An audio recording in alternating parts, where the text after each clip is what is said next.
as we age starts with strong bones. To keep your bones strong, you need calcium, vitamin D, and regular exercise. A bone density test called DEXA helps detect low bone mass and bone disease called osteoporosis. If you're 65 or older, Medicare provides free bone density tests every 2 years.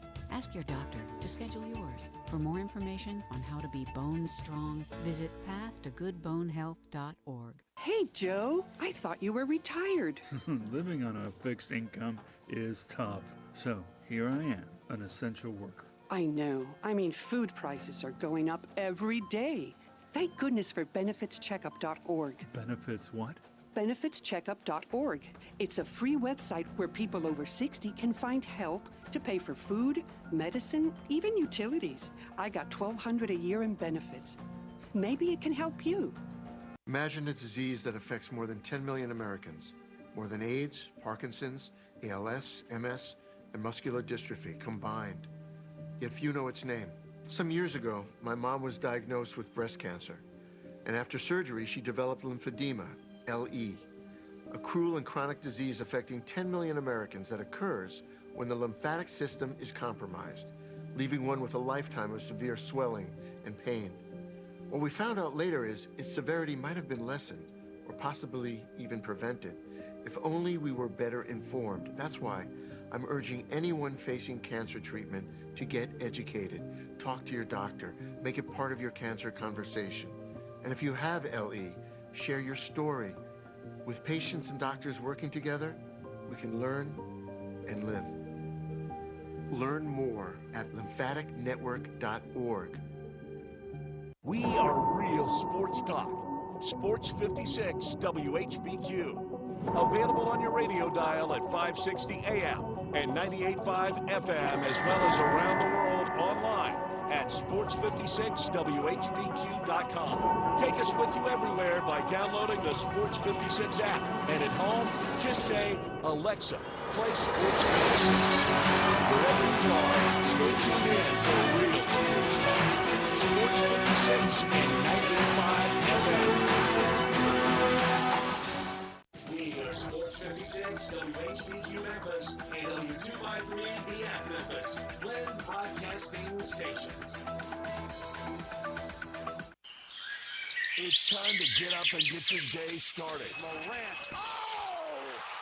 A jawbreaker! It's Sports 56 Mornings with Greg Gaston and Eli Savoy on Sports 56 and 98.5 FM. The first hour of Sports 56 Mornings is brought to you by the Big Green Egg. Now, here are your hosts, Greg and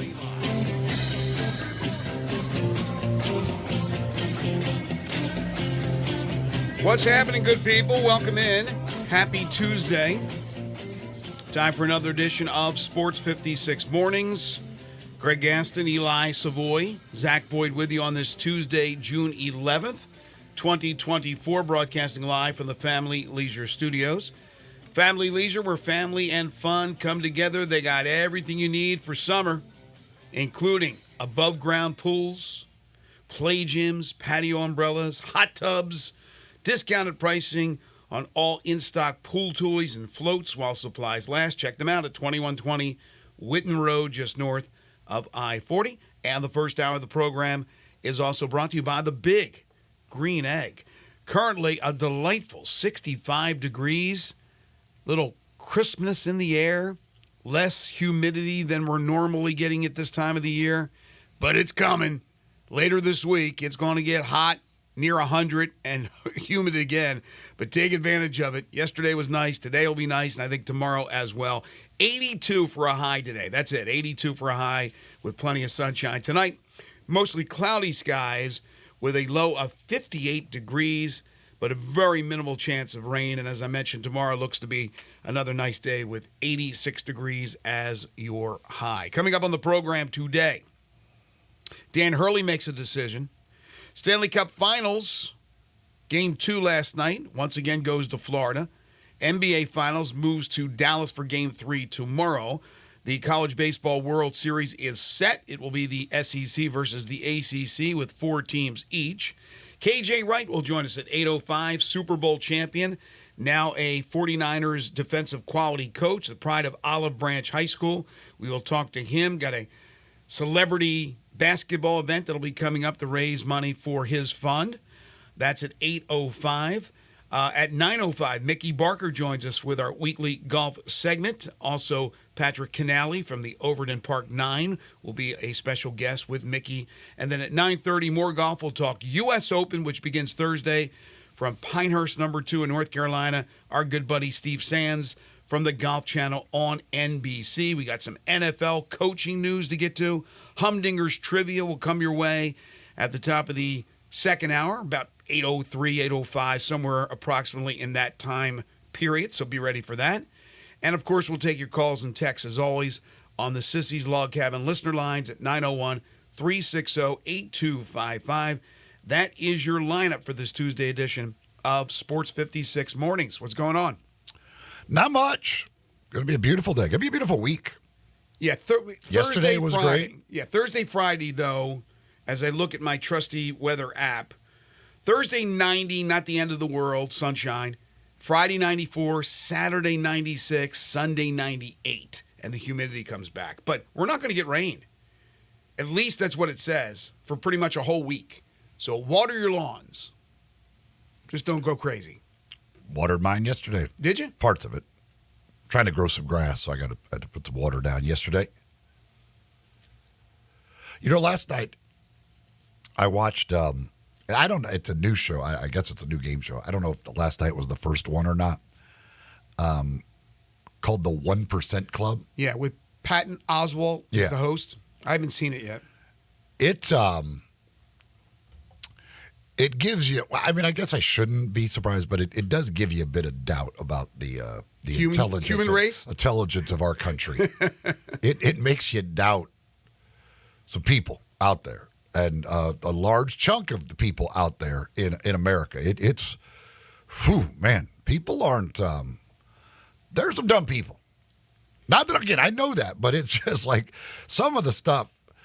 But let me say this. If it's not Jeopardy and any other game show that's out there in the history of game shows, we don't necessarily send our brightest and our best. Well, no, but again, like, it's just like, so the whole premise of the thing is they apparently go out and they ask people across the country these questions. And then, like, so the first question they start showing with is one that 90% of people got right. And then they go to one that 80% of people got right, 70, 60, on down to a question only 1% of the population gets correct. And these 100 contestants answer the questions. If you get it wrong, you're eliminated. They go it down until they have one winner at the end, or multiple. They could have they have multiple winners. It doesn't. If however many people end up getting the 1% question right, split the money. But like the questions that they're asking that like 70% of America got right are like the most basic question. Like, the fact that 30% of people can get it wrong just makes you think, like, who are these people? Well, they're just randomly doing this, right? So they're out on the streets. I mean, you probably get immigrants, people that are not American. There's people that don't understand. Maybe there's a language barrier. Then there's just plain old dumb people. I mean, you're going to get the lot of. One of the questions last night, and I don't remember what the percentage on this one was, but it wasn't the night. It was, which one of these states could you add 2 letters to make another state? And it was like, I don't know. I think Alaska was one of them. Mm-hmm. Virginia was one of them. Kansas was one of them. Right. And I don't remember what the other one was.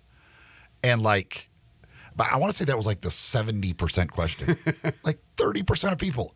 And then on the show, like 10 or 12 people missed it.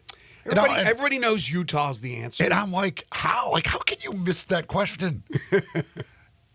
And they talk to we were tricked. They'll ask people, like, they'll talk to somebody who got it wrong. And the thing is, it's not like they give you like 3 seconds to answer. Like, they give you a pretty good amount of time to answer the question. So you don't have to like, oh my gosh, I got to answer real quick. Like, you can think about it, everything else.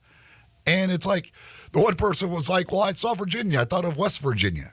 I'm like, okay, but that's more than two letters. That's 4 letters you're adding to Virginia. Like, How is that your thought process? Oh, West Virginia, easy one. Mm-hmm. Like what? It is. Some people it's do panic crazy. answering questions. They do like panic. They don't think. But I'm sure you've seen a million times the Jay Leno. Not Jay Leno. Yeah, it was Jay Leno street walking. Is that what it's called? Street walking. Jaywalking. Jaywalking, the oldest profession, street walking. Jaywalking. The easiest questions in the world they'll ask people, and they have no clue. Now, what planet do you live on?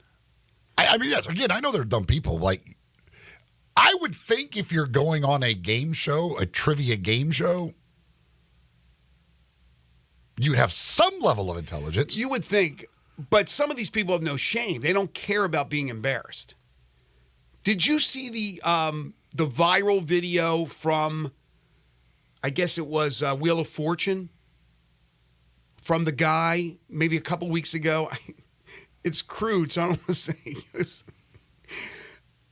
It was obvious what it was, and his answer was in the butt. Do you remember this video? I did not see Oh, it, no. gosh. It was like in the last 2 weeks. You wonder, what are you thinking here? Come on, man. First of all, that's not going to be the answer on a family game show, for goodness sakes. Hey, maybe he thought Pat Sajak's leaving. They got loose. They got loose with their things. Who cares? They don't care anymore. Sajak's letting it all go to hell. Who's replacing Sajak? Ryan Seacrest. Oh, jeez. We are oversaturated with that guy. I know he's a cool dude. I know he's done a lot for LeBonner with the Ryan Seacrest Studios. But my gosh, give somebody else a chance to work. But anyway, that show last night, I came away like, oh, goodness gracious. Will you watch it again? It makes you want to lock yourself in a room and not go out into society. Will you watch it again? Yeah, I like a lot of there's so many now. All the there's a billion of them. Trivia shows. They've come up with doing trivia in every possible way. I think there is. Have you seen the one with Jay Farrow? He's the host. They got the big giant ball, the big balls that roll down, and if you missed it, that one I did. It hits you in the tail end and knocks you in the water. That I have not seen. I like the one with Rob Lowe, where you control a little geographical area of the floor. Is it called the floor? Yes. Something like that. Yeah, that was really good. They come up with these things. Just good for Patton Oswalt, by the way, too. I didn't even know Patton Oswalt was still doing things. Good for him, yeah. Good for him getting the hosting duties of this show, but God bless them.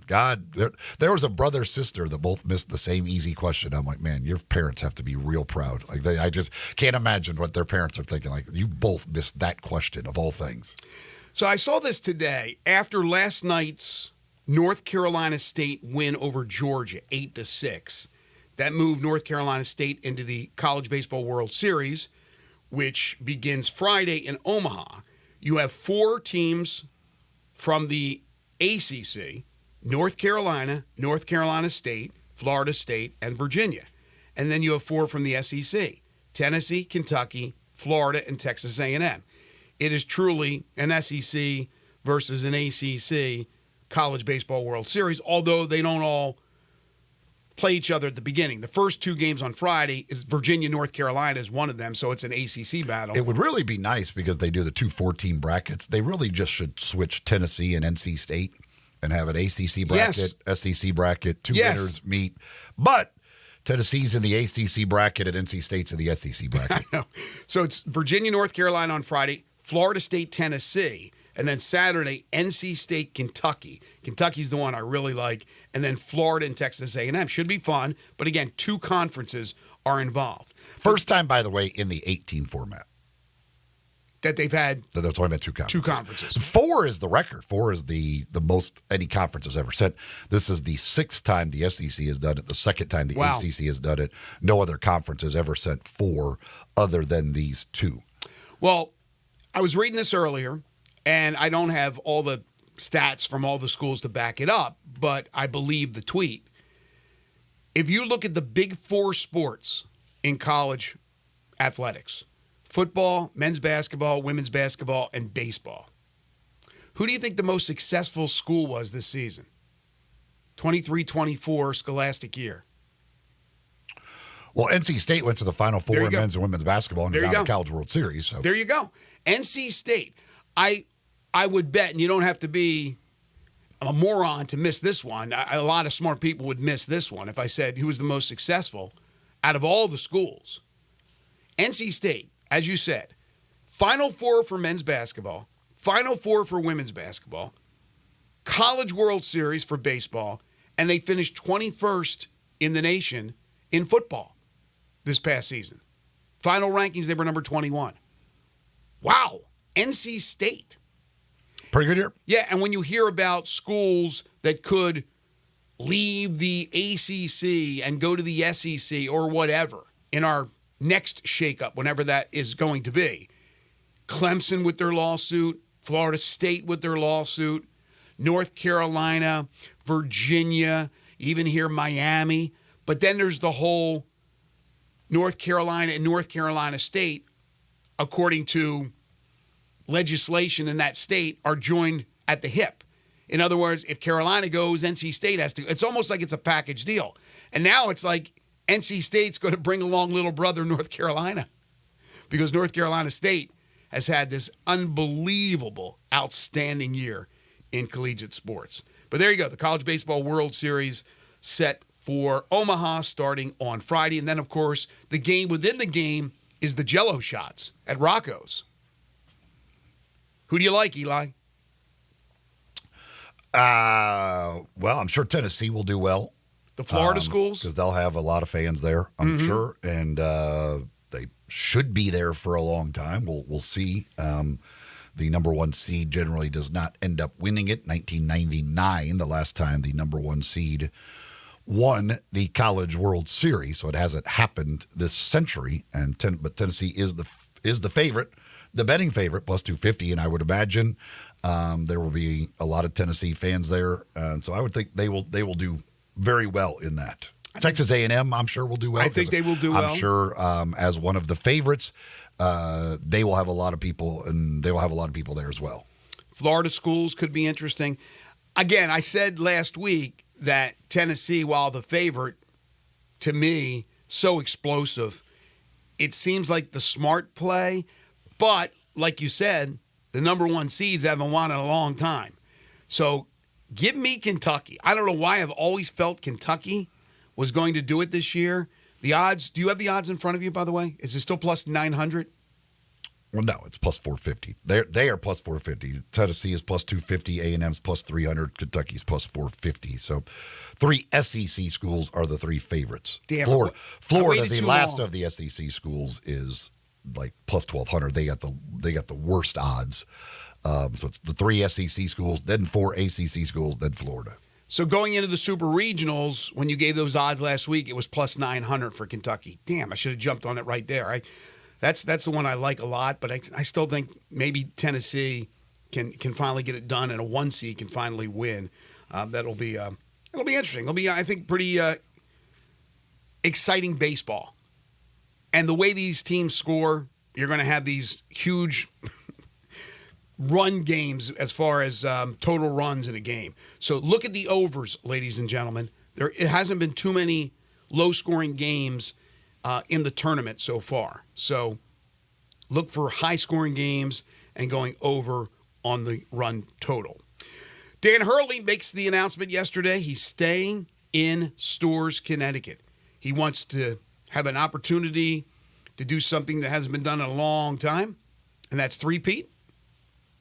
After 2 straight national titles, he has said thanks but no thanks to a reported 6-year, $70 million offer.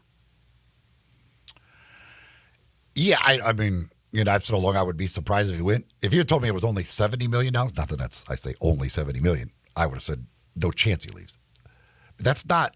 I mean, he's whatever new deal. If the reports are true, they're going to make him one of the up there in the Bill Self, John Calipari range.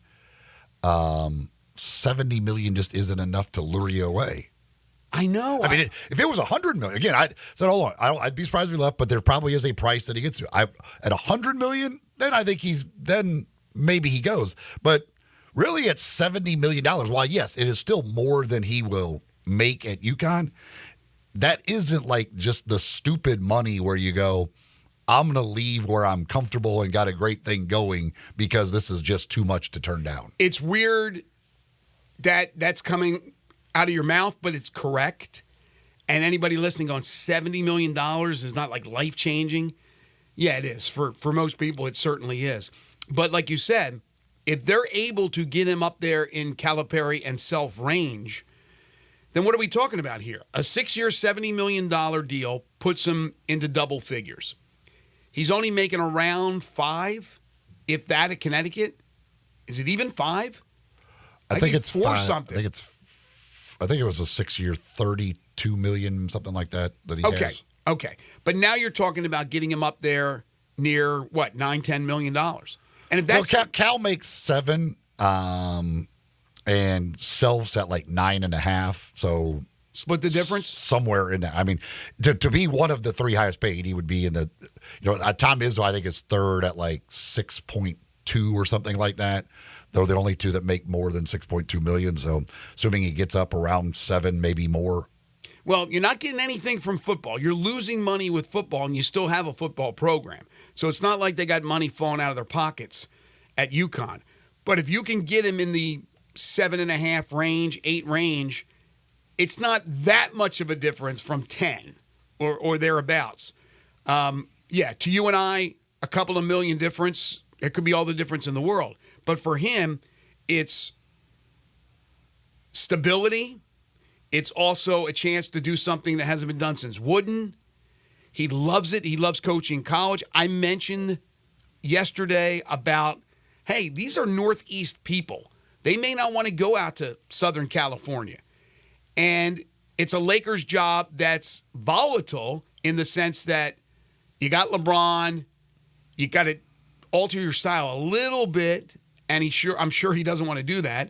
You got LeBron, who really runs the show, and then you only have LeBron for a certain amount of years, assuming he's going to probably opt out, and then they'll sign him to a 2 or 3 year deal, and he'll stay in L.A. And then after that, who knows what would have happened? They're not the best team out there.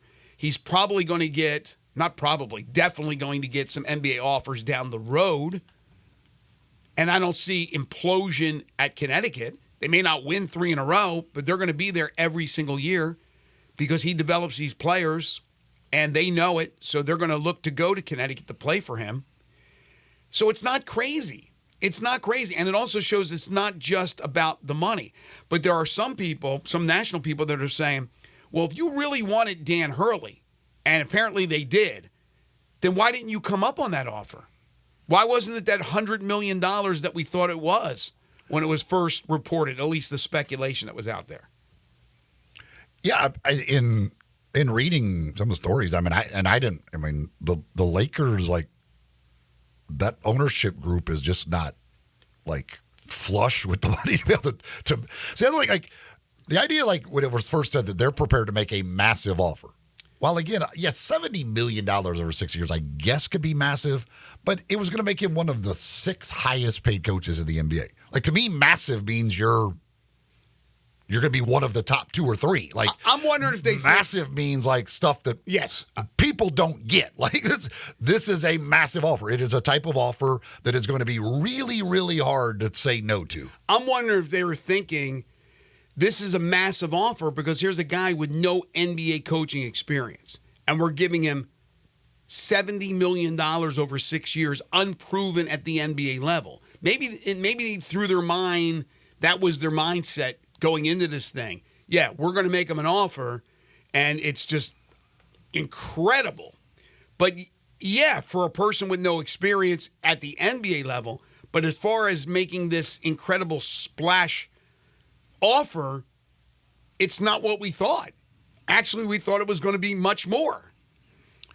Drew Texan says Dan Hurley needed live-type money to jump. Yeah, again, yes. You got to get to a point where it's impossible to say no just to the amount of money that is available. But do you think there was an amount of money that would have changed his mind? Because don't you counter? And I wonder if they did counter, or did they not?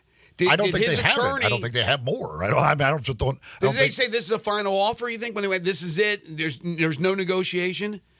Because there's always negotiation. I think that was the top of the line. Now, whether it started at $70 million or not, but I just think this is it. They're like, this is what we can pay you. We can't go more than this. So what do you do now? Do you turn around and offer $20 million less for Reddick or Borrega or whoever? Borrega with experience, Reddick without experience, or somebody else that's off the board. Now you've made this bed with this huge offer to Hurley with no NBA coaching experience. What do you do now as far as the next coach that you're going to offer? And there are coaches out there that are desperate. They don't have jobs right now. Dan Hurley has a really good job. So it made it a lot easier for him to say no. No, thank you. But for some other coaches out there, you could probably lowball them. Yeah, you don't offer them $70 million because you don't have to. Right. I mean, you're trying to lure him away from a really good job. You have to pay him more. Somebody else, like a J.J. Reddick, who just wants to coach and get into it, well, you don't have to pay him $70 million. He'll take a lot less, I'm sure. Well, you would think, unless he turns around and says, wait a minute, you're offering that guy that? I mean, I have no experience coaching either, but at the NBA level. But obviously what Dan Hurley's done at the collegiate level is why he was in this position to be offered this job. Another texter says, let's be real, Hurley's waiting to get the New York Knicks job. The next coach will be fired after this season, and then it will be Dan. Wait. I don't. I mean, Thibodeau had a great year. The Knicks had a great year. Unless they have a terrible year, like a real disappointing year, I don't think they're going to be getting rid of Thibodeau. No, and then you also have is Leon Rose still involved with them, and Worldwide Wes? They're the guys making the decisions. I don't know what type of relationship, if they have any, with Dan Hurley. I understand where this person's coming from because it makes sense. He's a New York, New Jersey type of guy. But I think the Knicks have a good coach in Thibodeau, and they made a great leap this past season. Remember, they didn't have Randall for the run in the postseason. They got banged up a lot. I think this team has a chance to be really good for a number of years under Thibodeau. So I don't see that happening. But then again, there's no rush. There's no rush for Hurley. He's loving life. He's loving what he's doing at Connecticut. And if that offer comes down the road, whether it be New York or somewhere else, then he'll contemplate it then. But it's not shocking that he didn't take this job in Los Angeles. And yesterday you came up, you had the odds, right? You didn't make them up, but you had the odds. And the odds were in favor of him going to Los Angeles. So people, if they were able to get a bet in, made some pretty good money. I think it was 3-1 you got paid off. Yeah, BetOnline had it at plus 300 Yeah. For him to stay at UConn. So there you go. We got some more coaching news we'll get to when we return. More of your calls and texts on the Sissy's Log Cabin listener lines at 901-360-8255. Want to talk a little Memphis AD search as well. Coming up on the program. Got some NFL news to get to. Also, Pinnacle Roofing and Restoration for all your roofing and home repair needs. Call Brandon McCullough at 901-438-5084 or go online to newroofmemphis.com. They offer financing with different plans and options to choose from, including a 6, 12, or 18-month same-as cash option. They'll work with your insurance company or out of pocket, whatever it takes to get that new roof or that roof repaired. They do residential and commercial roofing, so business owners, property managers, if you have a leak or any other roofing problem, this goes for homeowners as well. Call Brandon today. They'll come out and do a free roof inspection. They are licensed, bonded, and insured, and a member of the Better Business Bureau. You get a $100 referral fee, by the way, for all new roofs. So you know somebody who needs a new roof, they end up going with Pinnacle. You get the $100 for that referral. 5-year labor warranty on the purchase of a new roof. All their work, satisfaction guaranteed, including carpentry work, exterior painting. They can replace gutters, put up fencing and siding, rotten wood repair. They can install shingles. In fact, Brandon's a certified shingle installer. Quality work at a very reasonable price. Locally owned and operated, Pinnacle Roofing and Restoration. If you're listening now and you know you got a roofing problem, call Brandon today. Do yourself a favor. Tell him you heard it here on Sports 56 Mornings. 901-438-5084 or online at newroofmemphis.com. You're tuned in to Sports 56 Mornings with Greg and Eli on Real Sports Talk, Sports 56 and 98.5 FM. We are Real Sports Talk. Sports 56 WHBQ. Available on your radio dial at 560 AM and 98.5 FM, as well as around the world online at sports56whbq.com. Take us with you everywhere by downloading the Sports 56 app. And at home, just say, Alexa, play Sports 56. Wherever you are, stay tuned in to real sports talk. Sports 56 and 98.5 FM. Summer's heating up, and so are the savings at Choate's. We've got 3 incredible offers to make your season spectacular. First up, our Grill and Chill with Choate's Summer Special. Upgrade your HVAC system and choose between a free Yeti cooler or a Green Egg grill on select systems. Then power through any outage with Choate's generators. Be one of the first 50 customers to buy a generator and score a massive 75-inch TV or an iPad. Also, don't forget about our tankless water heater offer. Purchase a tankless water heater from Choate's and receive a premium toilet free. Don't wait. These offers are too good to last. Turn to the experts with Choate's and call 347-8086 or visit us online today for your free estimate. Now introducing Choate's Air Conditioning, Heating, Plumbing, and Generators. Choate's. Let our family serve your family. At Fisher Investments, we may seem like other money managers, but we're different. Are you really that different than the rest of us? We are. As a fiduciary, we always focus on what's best for our clients. What services do you offer besides investing? We have a team of specialists in financial planning, estate planning, and more. Your clients rely on you for all that? Yes, we ensure clients receive unparalleled service at every step of the relationship. Okay, but you still sell commission-based products, right? No, because we believe that's a conflict of interest. We prioritize service over sales goals. So, then how do your fees work? We have a simple and transparent fee that's a percentage of our clients' portfolios. So we do better when our clients do better. Wow, we're more different than I thought. At Fisher Investments, we're clearly different. Learn more at FisherInvestments.com. Investing in securities involves the risk of loss. You or someone you know or care about has dealt with a difficult divorce. When facing divorce, you need the attorneys at Rice Law. Nick and Larry Rice lead the firm with 3 generations and 7 decades of experience. Located in Memphis, serving the entire state of Tennessee and North Mississippi. Rice Law is who you need to call. Simple or difficult divorce, they know how to handle it. Call Rice Law at 901-526-6701, or for more information, visit them at aboutdivorce.com. That's aboutdivorce.com. Sports 56 traffic. Good morning. The police are still out here clearing up a couple of earlier accidents starting to build now. 51 southbound coming out of Millington down through Woodstock as traffic increases even more on I-40, especially westbound from Germantown Parkway all the way up to Sycamore View Road as it starts to finally get a little bit busier on Billmore's Parkway coming inbound. Weimer's Jewelry right here in Memphis has specialized in bridal ring purchases since 1984. Go by and see them this bridal season at Weimer's Jewelry. Shop local and save a lot of money. I'm Commander Chuck with your on-time traffic.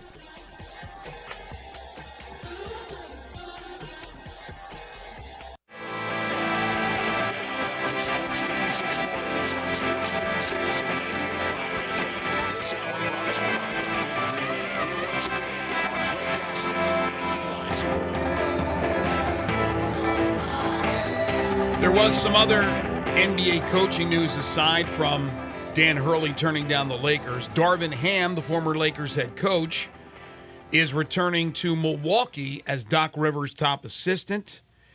He coached the last 2 seasons with the Lakers. Before that, he had spent 4 seasons with the Bucks.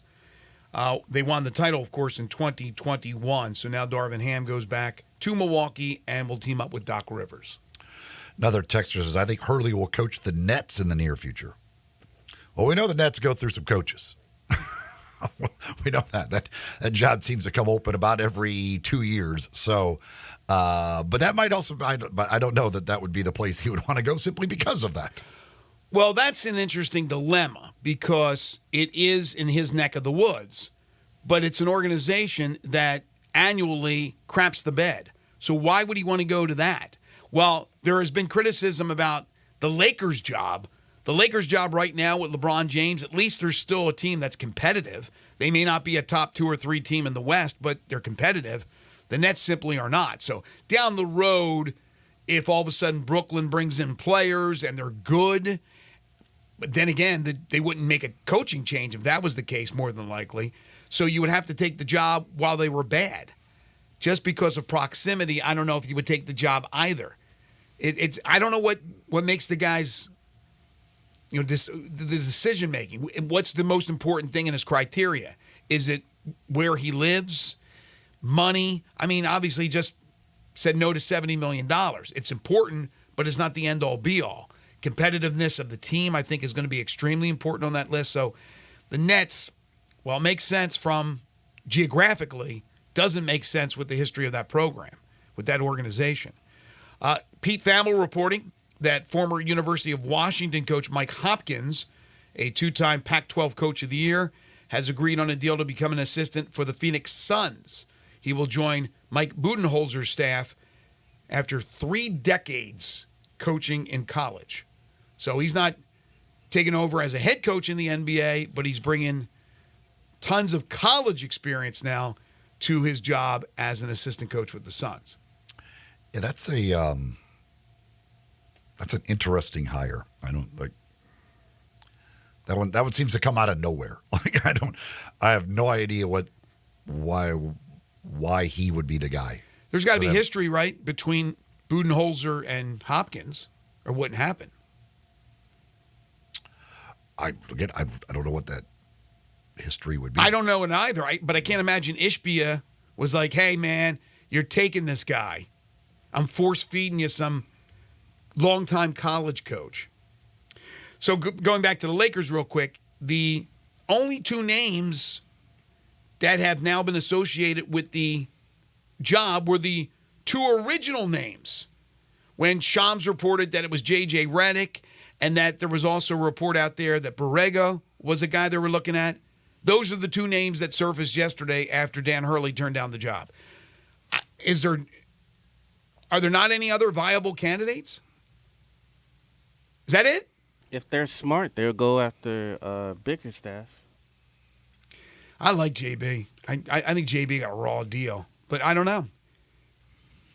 Yeah, I mean, he's not a big enough splash, I think, in Los Angeles. They seem to like those guys, so I don't know if that's the guys they like, but they wanted to take their shot. Whatever, they go back to those 2 guys. I would think Borrego. I don't even think he's a big enough name, although he's been a head coach. Bickerstaff is a great choice, as Zach says, but the Lakers need to do things like beyond just an intelligent move, getting a guy who can coach.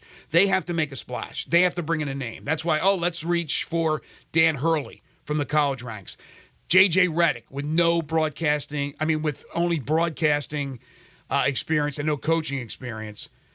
He will be back, I assume, back in the mix. And after it's all said and done, maybe Shams will be correct.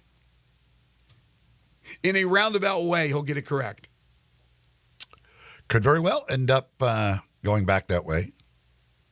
Speaking of coaches, as we flip to the National Football League, Mike Tomlin yesterday gets a 3-year contract extension to remain head coach of the Pittsburgh Steelers.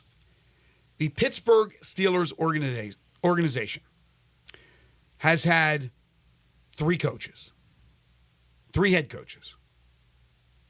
Chuck Noll, Bill Cowher, Mike Tomlin. You want job stability, you become the Pittsburgh Steelers head football coach. They in the world of coaching today in every sport, but in the NFL, like the idea of how long he's been there, how long they keep head coaches seems crazy. Teams just cycle through head coaches like it's nothing in every sport now. So it certainly obviously says a lot about the organization, but also, him and the success they've had and everything else. But man, it is it's incredible when you look at some of these organizations that never seem to get a head coaching hire correct. Like they try and try and try, and they go through them and one after another, and the Steelers just never change head coaches. Tomlin joined the Steelers in 2007. He's led the team to 11 playoff appearances, 7 division titles, 3 AFC championship games, 2 Super Bowl appearances, and a Super Bowl win. At age 36, he became the youngest head coach to win the Super Bowl. That record was later broken by Sean McVay. Mike Tomlin is a great coach. And even though Pittsburgh has been good but not great in recent years, I love the fact that they understand. They know they have a good head coach. They know what their roster is. They know they need to add pieces, so they don't make the coach the fall guy. They certainly comprehend that in the AFC, Mike Tomlin's Steelers have had to go up against Tom Brady, Peyton Manning, Lamar Jackson, recently Joe Burrow, and Patrick Mahomes. Look at the quarterbacks that they've had to deal with. Now, they had a great quarterback in their own right in Ben Roethlisberger. But that's murderer's row. That's a gauntlet. And so I like the fact that an organization realizes that, understands that we got the right guy. We may not be Super Bowl material this year. Think about it, 3 coaches. What other organizations in sports can you think of, as long as they've been around for ever, to have those 3 coaches? Now, the Spurs have had Popovich forever, but I forget what their run was with coaches once they made the move from the ABA into the NBA. Pop started when? I mean, he doesn't go back to the late 70s. I know that. I don't remember what his first year was. It was around that. Let's see, was it Bob Hill that was right before him? I think, man, that's good memory. I think was Bob Hill. But I don't remember what his first year was. Let's see. Popovich started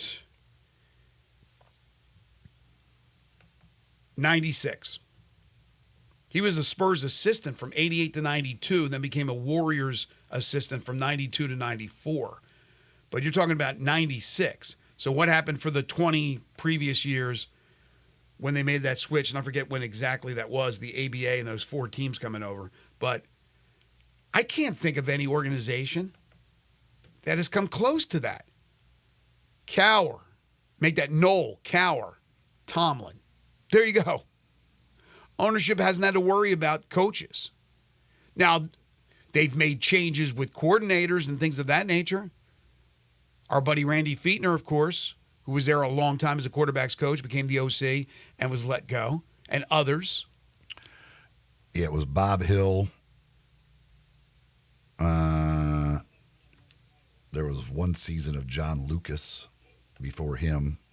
Then that was after the Jerry Tarkanian experience. Oh, that's right. Which he followed Larry Brown. You had Cotton Fitzsimmons and Stan Albeck, Doug Moe. So they went through. They went through a bunch of their coaches and then settled on Popovich and had a winning formula. But yes, figured out that if you get the number 1 pick of the draft a couple times and had 2 legendary players, formula figured out. Now, we're talking, of course, about the Steelers in the Super Bowl era, because the Steelers go way, way back, and they had other coaches back in the day. But as far as the Super Bowl era, you look at these 3 coaches. And most teams have gone through 10 coaches. So I don't know. It's pretty unique what's going on with Pittsburgh. One other note from the NFL, the Chicago Bears, and there's a lot of people that are really sky high on the Bears this year. And I know they've put together a pretty good-looking team. They still have a rookie quarterback in Caleb Williams who could end up being a superstar. But let's slow the roll on the Bears. You know, the Lions' little run isn't over yet, I don't believe. Let's not go overboard here with the Bears. But yesterday they signed tight end Mercedes Lewis. Mercedes Lewis, his 19th NFL season. He's been around for a while. He is 73 years young. Mercedes-Benz signed by the Chicago Bears. Mercedes-Benz. Mercedes Lewis. I'd take a 19-year-old. I'd take a 19-year-old Mercedes-Benz. He's got to drive a Mercedes-Benz, though, doesn't he? It only makes sense. If he had a good agent, you know what would be going on for all those years, especially when he was in his prime. Hi, Mercedes Lewis from Mercedes-Benz. I drive a Benz. You should too. Makes sense. I'm sure there's a good chance he was. Or I don't know. Maybe. I don't know what was going on in Mercedes Lewis's life during his prime. Right? But, I mean, Mercedes, he was never like that great of a player, so I don't know. Nah. Maybe they may have wanted somebody else to represent Mercedes-Benz. He was solid, though. Yeah, but you can't beat having the first name of the company there. Yeah, you can have a bigger star. Yeah, no, you can, but I mean, the name just makes an awful lot of sense. Let me see, Mercedes Lewis. I remember him when he played with UCLA. He was a Pro Bowler in 2010, second team All-Pro. That's it. Yeah, I mean, Mercedes Lewis was not a great player by any means. He was a consensus All-American, though, at UCLA. Been around for a long, long time. But that's great, the longevity. Had a lot of good years. Yes. But yeah, never one of the like elite tight ends of the league or anything like that. He played at UCLA with Maurice Jones-Drew. It's a pretty solid tandem right there. Not bad at all. Speaking of solid, how about the Big Green Egg, the best grill there is? That'll go for 19 years. Got the lifetime warranty on the Big Green Egg. It'll last forever. BigGreenEgg.com is the website to go get all the information you need about the Big Green Egg. It's the best grill there is out there, bar none. And the folks at Big Green Egg on the website can give you all of those details. You can go online and get many testimonials about people that have the Big Green Egg, what a great thing it is. If every recipe, everything else, anything else you're ever trying to cook on the Big Green Egg, guarantee you can find people who will tell you how to cook it, what the best way to do it. You can try different ways with different things. It's absolutely unbelievable. Heck, you could even bake a cake on it. But whether you need to go low and slow for many hours with a pork butt or some ribs or whatever, or you're firing it up to 700 degrees to sear a steak, the Big Green Egg makes it very, very easy to do so. Get BigGreenEgg.com or go to Ace Hardware stores here around town, Hamilton Fireplace as well. They are distributors of the Big Green Egg. You're tuned in to Sports 56 Mornings with Greg and Eli on Real Sports Talk, Sports 56 and 98.5 FM. Add a little fun to your lunch break. Join Johnny Radio for Sports 56 Happy Hour from 11 to 1 every weekday on Sports 56 and 98.5 FM.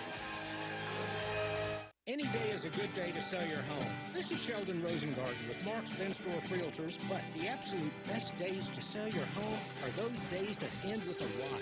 That's right. Numerous scientific studies and my friend Kevin, who is also a wine connoisseur, have shown that if you want to sell your home, make sure and use my highly successful strategic marketing program and list on the day ending in a Y. Now think about it. Who would be foolish enough to not trust science and a wine connoisseur? Seriously, changes are happening in the real estate industry, and it's not just that sellers don't know the answers, they don't know the questions. That's why I'm here. If you or someone you know is thinking of selling, I always tell people to talk to 2 to 3 experienced real estate brokers and make sure that I am one of them. Find out why people often say, when you want the job done, you call Sheldon.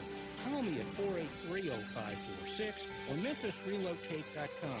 Remember, MemphisRelocate.com or 483-0546. Right now at Genesis Diamonds, we're always giving relief to our customers with free financing or diamond earrings and designer engagement ring with that luxury pre-owned Rolex and spread your payments over 5 whole years without paying a dime in interest. It's dangerous. Just because $45 off, and that's with zero down. Now for June only and only at Genesis Diamonds. Summertime's finally here, and that means it's time to party. Lucky for you, Family Leisure is a summertime to party sale. Now, what's all included in this party sale? Practically everything. 24-foot above ground pools for as little as $19.99. All ladders, filter systems, and even robotic cleaners are 20% off. Come in and look at all of the in-stock patio furniture Family Leisure has. Plus, it's up to 50% off. Play gyms for the kids, that's $1,000 off. Patio umbrellas, take 20% off. You can get a 4-person hot tub for just under $3,000. We know you're really going to just use it for yourself. Family Leisure has discounted pricing on all in-stock pool toys and floats while the supplies last, so you better get in quick. Plus, Family Leisure has special financing available. Just ask an associate for all the details. Summertime means party time, and Family Leisure is ready for any party. Family Leisure, Whitten Road at I-40, where family and fun all come together. Now, back to Sports 56 Mornings on Sports 56 and 98.5 FM. This hour brought to you by the Big Green Egg. Here once again are Greg Gaston and Eli Savoy. I was looking at this story during the break, and it says the Lakers are embarrassed now, but they can recover after Hurley's rejection. Should they be embarrassed? No. Guy turned him down. Move on. Krzyzewski turned him down 20 years ago. Now, Krzyzewski probably had some other overtures from NBA teams and decided to never leave Krzyzewskiville. I don't know. We'll see what happens with Hurley. I mean, I don't.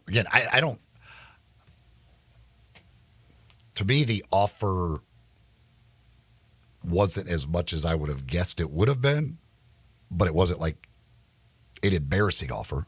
Like you go, well, like if they would have offered him $40 million, then you're embarrassed. Like, well, what was the purpose? You're not getting him for $40 million. Like, that's just stupid. But 70 is at least it is a decent amount more than he is going to make, that he is making at UConn. So it's not like it was an embarrassing offer. It just wasn't, to me, the level of money where you just get if you really, really want him to get to that level where it becomes really hard to say no.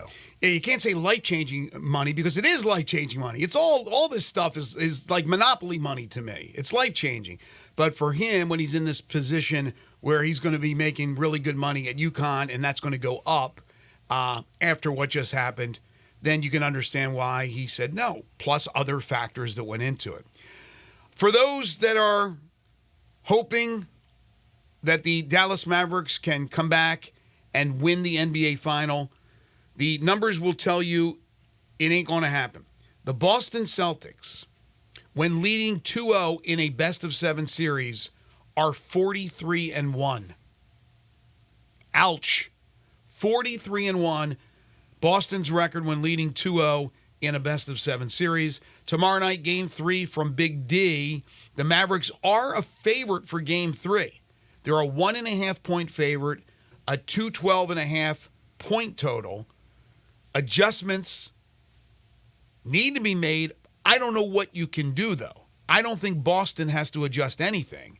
So what can Dallas do offensively where they can attack and do more things that they're accustomed to doing offensively when Boston is not allowing the alley-oops, they're not allowing the open corner threes, they're playing man-to-man defense, they're not doubling up. What can Dallas do? A lot of it will come down to just making shots. Again, they're not getting the wide open looks, but they're getting looks, and they're going to have to make those. And Luka's going to have to be incredible, probably, and he certainly is capable of that. And then Kyrie's got to figure out how to make a three. And it's 0 for 8 from 3-point range. That's not going to work with Kyrie doing that. If you get Luka up there around 35, 40, Kyrie gets 20 to 25. Now you've put yourself in a position to have a chance. But that's not going to be easy because, again, Boston is really, really good defensively, especially on the perimeter because of the athleticism and everything that they have out there. We'll see what Porzingis' situation is. That makes a big difference on the back line of that defense, whether he's able to go or not. But they may have wasted their opportunity in Game 2 because of the poor shooting that Boston had. Mm-hmm. The chances of Boston shooting that bad again, pretty slim. I mean, they're one of the best three-point shooting teams there is, so you're probably not going to get that out of them again. Maybe you do one other game somewhere in this series, but it's you can't count on that happening. So you're going to have to be able to make shots. You're not. I mean, they scored what 90? How many did they score in the last game? 90. Dallas. They haven't reached 100 yet. Going to be tough to win these games not reaching 100. Yeah. No, we talked about that yesterday. I mean, offensively, they have been taken out of their game by what Boston has done defensively. The first month of the 2024 WNBA season is now in the books. The league announced huge increases in television ratings and attendance, which really comes as no surprise. The attendance is at its highest mark in 26 years. I guess that's the entire existence of the WNBA. The league reported that approximately 400,000 fans attended WNBA games in May, the most the league has recorded since '98. More than half of the league's games have resulted in sellouts, an increase of 156% over last season. In terms of television viewership, the league noted the WNBA games have logged an average viewership of 1.32 million viewers for games across ESPN, ESPN2, ABC, and CBS. That figure is almost 3 times more than last season. Then they talk about individual sellouts. The Indiana Fever and Connecticut, the Indiana Fever and this team, the Indiana Fever and the Sun, the Indiana Fever. I'd like to know how many games that do not involve Caitlin Clark and the Indiana Fever are selling out, and number 2, have those television bonanza ratings. Because there's probably some increase across the board, but it seems like it's when either Indiana's playing or Indiana's playing at home. It's obvious they've sold out the whole season. But when they play on the road, they're selling out at those arenas, including the Garden. So, yeah, this was expected to some degree, and some of the other young players are certainly doing their part because they're fabulous. There's fabulous players in this league. But that woman has single-handedly given this sport the boost that it absolutely needs. And I heard that Caitlin Clark has been added as an alternate for the U.S. Women's Olympic team. They're throwing her a bone. They're trying to calm down the uproar. Although, again, I have said it. I have no problem with her not being on the team. I think those 12 that are on the team are all deserving. Although there's the argument that maybe time has passed Brittany Griner and Diana Taurasi by. Taurasi's, 42? Whatever she is. I mean, give some of the young blood the spots. But Clark will have her time. Reese will have her time. Brittany Griner might be the reason she's on, because Griner's just back from an injury. There's another girl who hasn't played, I think, this year in the WNBA that is on the team. So that's how she might be on the team, is if one of them is unable to play. Yeah, the coach had some weird things to say that I don't need to talk about. It's a waste of time. But, we'll see. I mean, could there be the chance that one of those players misses because of injury? There's the chance. And could she be added? There is that possibility. But I still believe it has nothing to do with the talent or lack thereof. I think it's all about the chemistry. And they're afraid that there will be bad blood. And the chemistry would be bad between the veteran players. I mean, it's all across the league. Young players, veteran players, they all despise her for some reason because women are catty. But the veteran players, led by Taurasi, set the tone early. And look, she struggled again last night. She's not the best player. Nobody thinks she's the best player. But for that Olympic team, I mean, you can make the argument that there have been rookies, there have been college players that have been on the team. I'm talking about even after it went professional. Back in the day, it used to be all amateur players, college players. But when Leitner was on the Jordan-led team, what was it called again? The Dream Team. The Dream Team. He was out of college. He wasn't an NBA player yet. So she's the all-time leading scorer. The one thing about that bothers me... the Leitner thing was they purposely said there's going to be one spot for a college player. Right. And I don't mind them doing It that wasn't now. like they just chose him, like, oh, he's better than all the other possibilities. Like they said, one spot's going to a college player. No, but he was the best of the college players. I'm saying she's now an NBA player, but 2 months ago or less, she was a college player. And she was the best college player because I guess you could argue that maybe somebody else was better than her, but she's the all-time leading scorer in college basketball history for the women.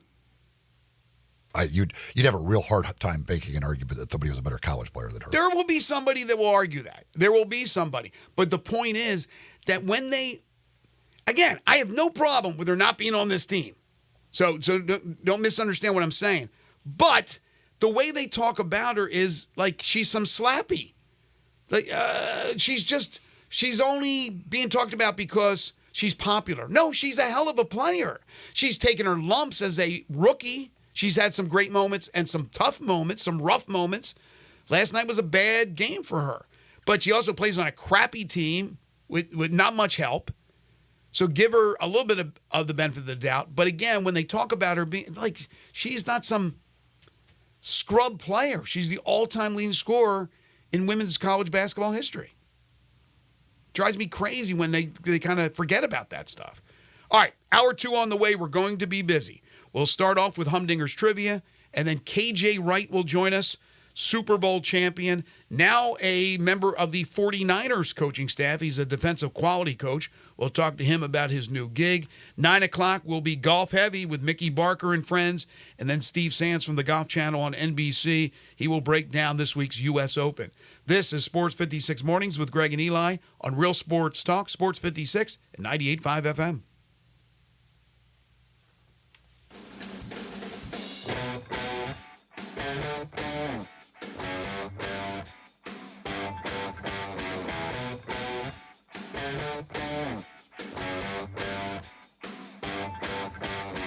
It's time to have a good time at Mugshots Grill and Bar in Olive Branch and Carterville. Come by for half-price happy hour 2 to 6 Monday through Friday with domestic drafts and $3 snacks. Then try one of Mugshots 19 specialty burgers, including the Mugshot Burger. Finish it in 12 minutes and it's free. Plus, you get a free shirt. Mugshots in Olive Branch, 6400 Goodman Road, and Mugshots in Carterville, 656 West Poplar. So cheers to great food, good drinks, and fun company at Mugshots Grill and Bar, where you're always having a good time. I'm Gary York. I'm the service director at Lexus in Memphis. Our service department wants to be more than just a place where you get your oil changed. We do glass repair, windshield replacement, recalibration of your camera and sonar systems, even wheel repair, tire replacement, all the things you would expect from a luxury automotive dealer. Please check out our website. You can schedule your appointment, check out our specials, hours of operation, or if you'd like to do it in person, please reach out to one of our associates at 901-271-5199. There's an institution in East Memphis that I love talking about. It's the Spirit Shop at 4848 Poplar Avenue, right down the street from Clark Tower, and it looks like a log cabin. It's been around Memphis since 1969 with a family-owned, friendly, knowledgeable sales staff that is just a wonderful place to go. I love going in and talking wine or bourbons, and they've got such great selection. So if you've not visited the Spirit Shop in a while, it's been remodeled. You'll love what you see when you need spirits. Tell Eddie Wallow said hello. Ole Miss Rebel Yell is back. The Rebel Yell Hotline Radio Show is back on WHBQ Sports 56 and 98.5 FM. Every Monday night at 6, hear the latest news on your Ole Miss Rebels with Yancey Porter with 24/7 Sports, former Ole Miss defensive tackle Mike Fitzsimmons, Gordon Ford covering SEC Sports Call, and former Ole Miss baseball announcer Gary Darby. From kickoff to free throw to extra innings, your Ole Miss Sports on the Rebel Yell Hotline Show, right here Monday night at 6 on Sports 56, 560 AM and 98.5 FM, your Mid-South Sports Station. This Sports 56 traffic report is brought to you by Luttrell Belting. They keep you moving. Sports 56 traffic. Good morning. Still a couple of minor wrecks getting some attention out here. It's finally starting to build just in a couple of spots, like I-40 eastbound coming across the Hernando de Soto Bridge.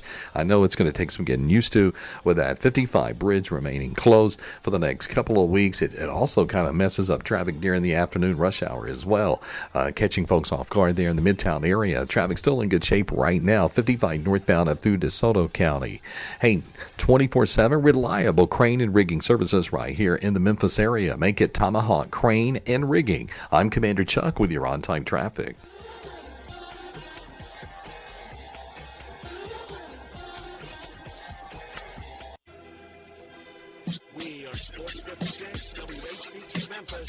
W253DF Memphis. Flynn Broadcasting Stations. Oh, yeah.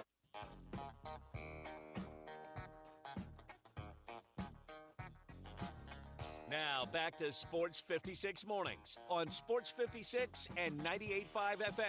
This hour is brought to you by James Gaddis Jewelers. Don't you just love it? Here once again, Greg Gaston and Eli Savoy.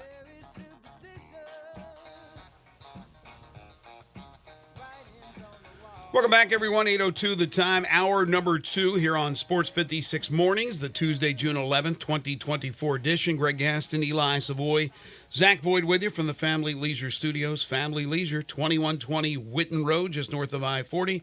It's where family and fun come together. Currently, it is 68 degrees, on the way up to about 81 today, but very comfortable, lower humidity. Should be a very delightful day like it was yesterday. And tonight, lows dipping below 60, 58 degrees for a low, with mostly cloudy skies, but really no chance, very minimal chance of precipitation. And then your Wednesday looks to be delightful as well. KJ Wright's going to join us in just a few moments. Second hour of the program brought to you by James Gaddis Jewelers. Tell you more about them a little bit later on in the hour, but it is Tuesday. It's time for Humdinger's Trivia. That's right. And of course, it's Tuesday. That means it's Taco Tuesday over at Humdinger's with their chicken and fish tacos, just $2 each. That's all day, each and every Tuesday at Humdinger's over at Poplar and Massey. Of course, if you're not going for the tacos, all kinds of great items on the menu, from their great appetizers to the entrees, the grilled fish options that they've got with those wonderful toppings and great sides. They've got sandwiches and salads. It's fish, chicken. They got all kinds of things to choose from. The Humdinger's shrimp, which is a very popular item over there, whether you want it as an appetizer or a lot of people get that with maybe a couple of those sides as their meal over at Humdinger's. You can go to humdingersrestaurant.com.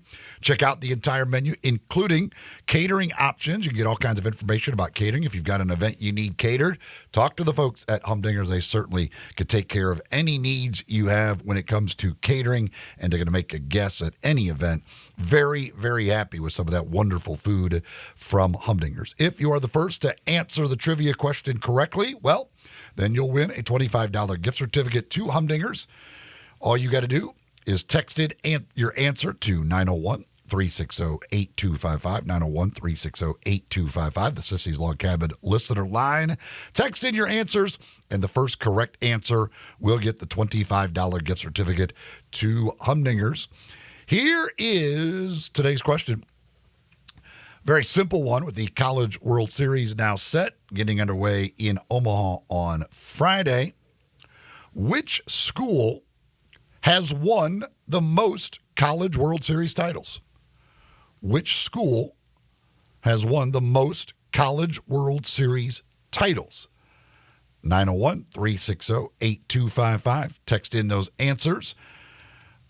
And the first correct answer will get that $25 gift certificate to Humdinger's. Which school has won the most College World Series titles in history? I have a couple of guesses, which I won't divulge at the moment, but I think that's a tough question. I mean, unless you really know college baseball. Speaking of champions, Stanley Cup, I think the most Stanley Cups won by the Canadiens, if I'm not mistaken. But they're not in the finals this year. Edmonton's representing the great country of Canada. And last night, Eli, they grabbed a 1-0 lead and then gave up 4 unanswered to Florida down in Sunrise, Florida. The Florida Panthers win 4-1.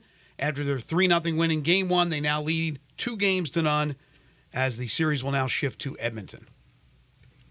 Canada's in trouble again, my friend. Tough times in Canada. Tough times in Canada. Can they come back? I don't know. I threw some money on Connor McDavid to score a goal last night. I thought Edmonton would win. Just did not happen. Well, without further ado, it's time to talk to one of our good friends here on the program, the former linebacker, Super Bowl champion, 11 years in the National Football League, the pride of Olive Branch High School in Mississippi State, KJ Wright, who is now a member of the 49ers coaching staff. He's a 49ers defensive quality coach. You can follow him on Twitter at KJ_Wright34. And coming up on Saturday, July 6th, they'll have his annual alumni charity basketball game. We'll talk to him about that as we welcome KJ Wright to the program. He joins us on the Sissy's Log Cabin guest lines. KJ, what's going on? Top of the morning. How you guys doing? Man, doing fantastic. Thanks for getting up early with us. That's we appreciate that. Only been up since 4:30 this morning. Nothing crazy. You're just getting ready. You're getting ready for that coaching life, aren't you? That's you got to be up early. I hear the hours are from 4 a.m. to about 11 p.m. So I'm definitely getting my practice in, getting ready for the grind. But I know it'll all be worth it. As a player, what time did you guys have to report in to the facilities? So as a player, our first thing we had was workouts at 7 a.m. We had workouts at 7 a.m. I would get to the building, honestly, around 5:30 to watch film, eat my breakfast, get in a hot tub. And so I'm accustomed to waking up early. But this coaching gig, it's going to be a whole new level of waking up early, going to bed late. But I knew what I was getting myself into, and I'm up for the challenge. Well, tell us about the new gig and how that came about. So when I was a player, I always had that coaching spirit about me. I loved helping guys. I loved the playbook understanding, the ins and outs of the defense. I was one of the smartest players out there on the football field. And it's funny because when I gave my retirement speech at my press conference, they asked me, "Hey, KJ, what's next for you?" I said, "I don't know what's next, but I know that I would not be coaching." I got up there. I got up there and I said in front of the whole world, I said, "Coaching will never see me. I'm scared of the hours. I have a wife and 3 kids. I like my freedom." But I kid you not, fellas, each and every Sunday that went past, I was like, "KJ, what the heck are you doing? Mm-hmm. You know you have a gift. You're sitting here, you're missing ball. Get out there and do what God called you to do." And so I took 2 years off, and I was like, all right, the time is to go, and I'm going to call the Seahawks. They're going to, welcome me in with open arms. And it didn't work out there. It didn't work out there, and so I had to find out what's next. So thankfully, I built a lot of relationships over the years.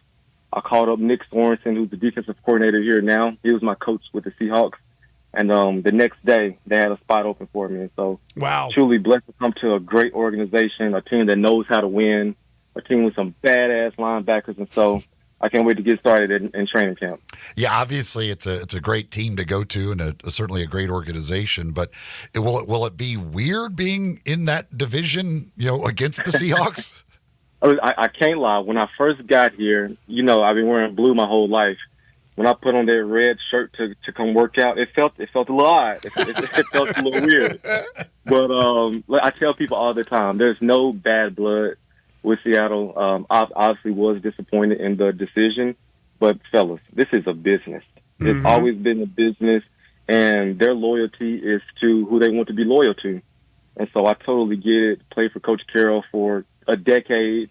A new regime came in. They want a clean start. They want to start things fresh with Mike McDonald and what they have going on there. And so this would be an opportunity for me to grow as a man, to grow as a coach. I'm not just KJ the football player anymore like I was in Seattle. I'm KJ Wright, the coach. I'm going to be a coach for a long time in this league. I see big things for myself. And so I'm laying down a really good foundation. I'm learning a lot and just getting my foot in this door. About to take off. Very nice. What is a quality control coach at the NFL level? Like we see that title and people are like, I don't know what that necessarily means. What does the quality control coaches do? So they are the foundation of the coaching staff. They insert all the data. They put in the personnel, what play type. They break down film. They draw cards. They type and stuff on the computer. They do all of that stuff. So whatever the coaches need, hey, I need a project. Go watch all of Justin Jefferson's routes and give them to me by the end of the day. Or go watch Aaron Rodgers, how he operates versus three-step. Give that to me by the end of the day. Mm-hmm. And so whatever the coaches need, they go out there and execute. And so it is a lot of work. It's a big-time grind. But this is where you learn ball. Mm-hmm. This is where you learn the basics. This is where you learn the fundamentals. This is where you get to sit back and watch the coach that's training the guys. And so I do believe that all coaches, even myself, someone that played 11 years in the NFL. You should start at this level as a quality control coach to learn the fundamentals, learn the basics, and learn how to coach football players. KJ Wright joining us on the Sissy's Log Cabin guest lines.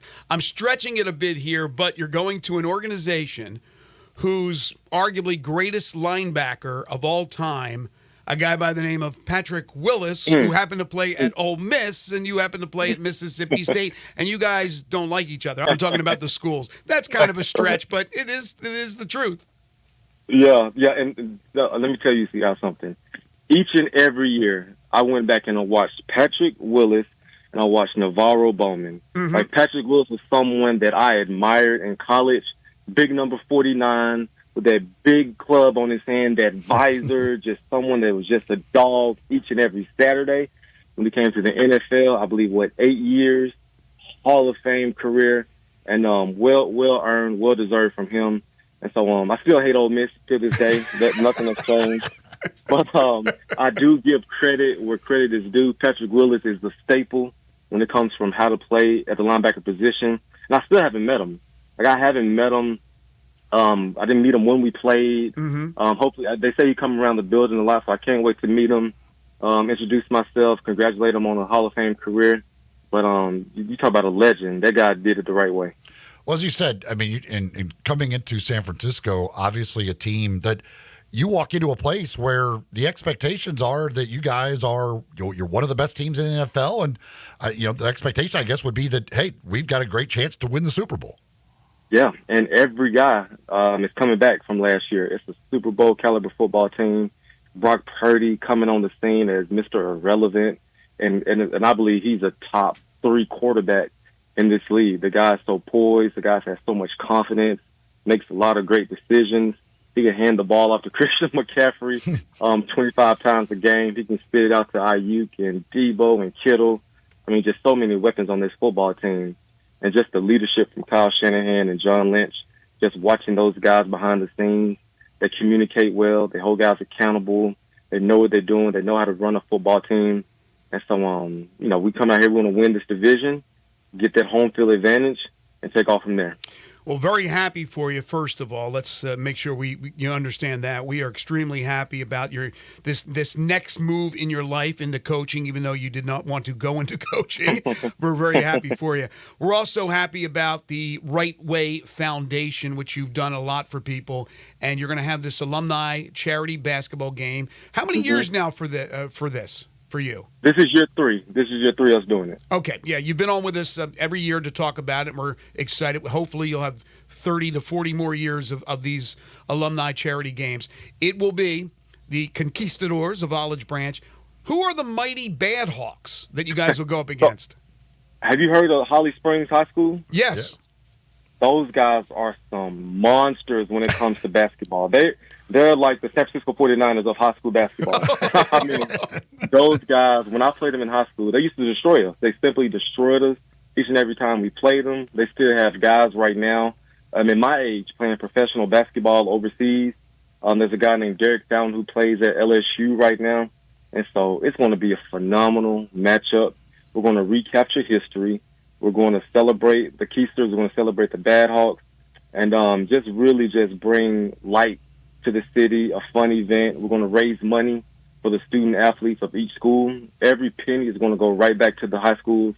And so just want everyone to come out, buy the tickets. It's July 6th at Olive Branch High School. Go to the rightwayfoundation50.org to purchase your tickets. It's going to be a sold-out event. We sold out the first 2 years. We're going to do it again this year. Because I want to see a packed house out there. Let's come out and have a really good night. And there's going to be, you're going to have the women and then the men, correct? Yes, sir. Yes, sir. Women first, men after that. We're going to have a slam dunk contest, 3-point contest. It's going to be a really fun time. Food trucks, all of that. Again, Saturday, July 6th, and that'll be at Bibbs Gymnasium in Olive Branch High School. Doors will open at 5:30. The ladies will tip off at 6. The men will follow.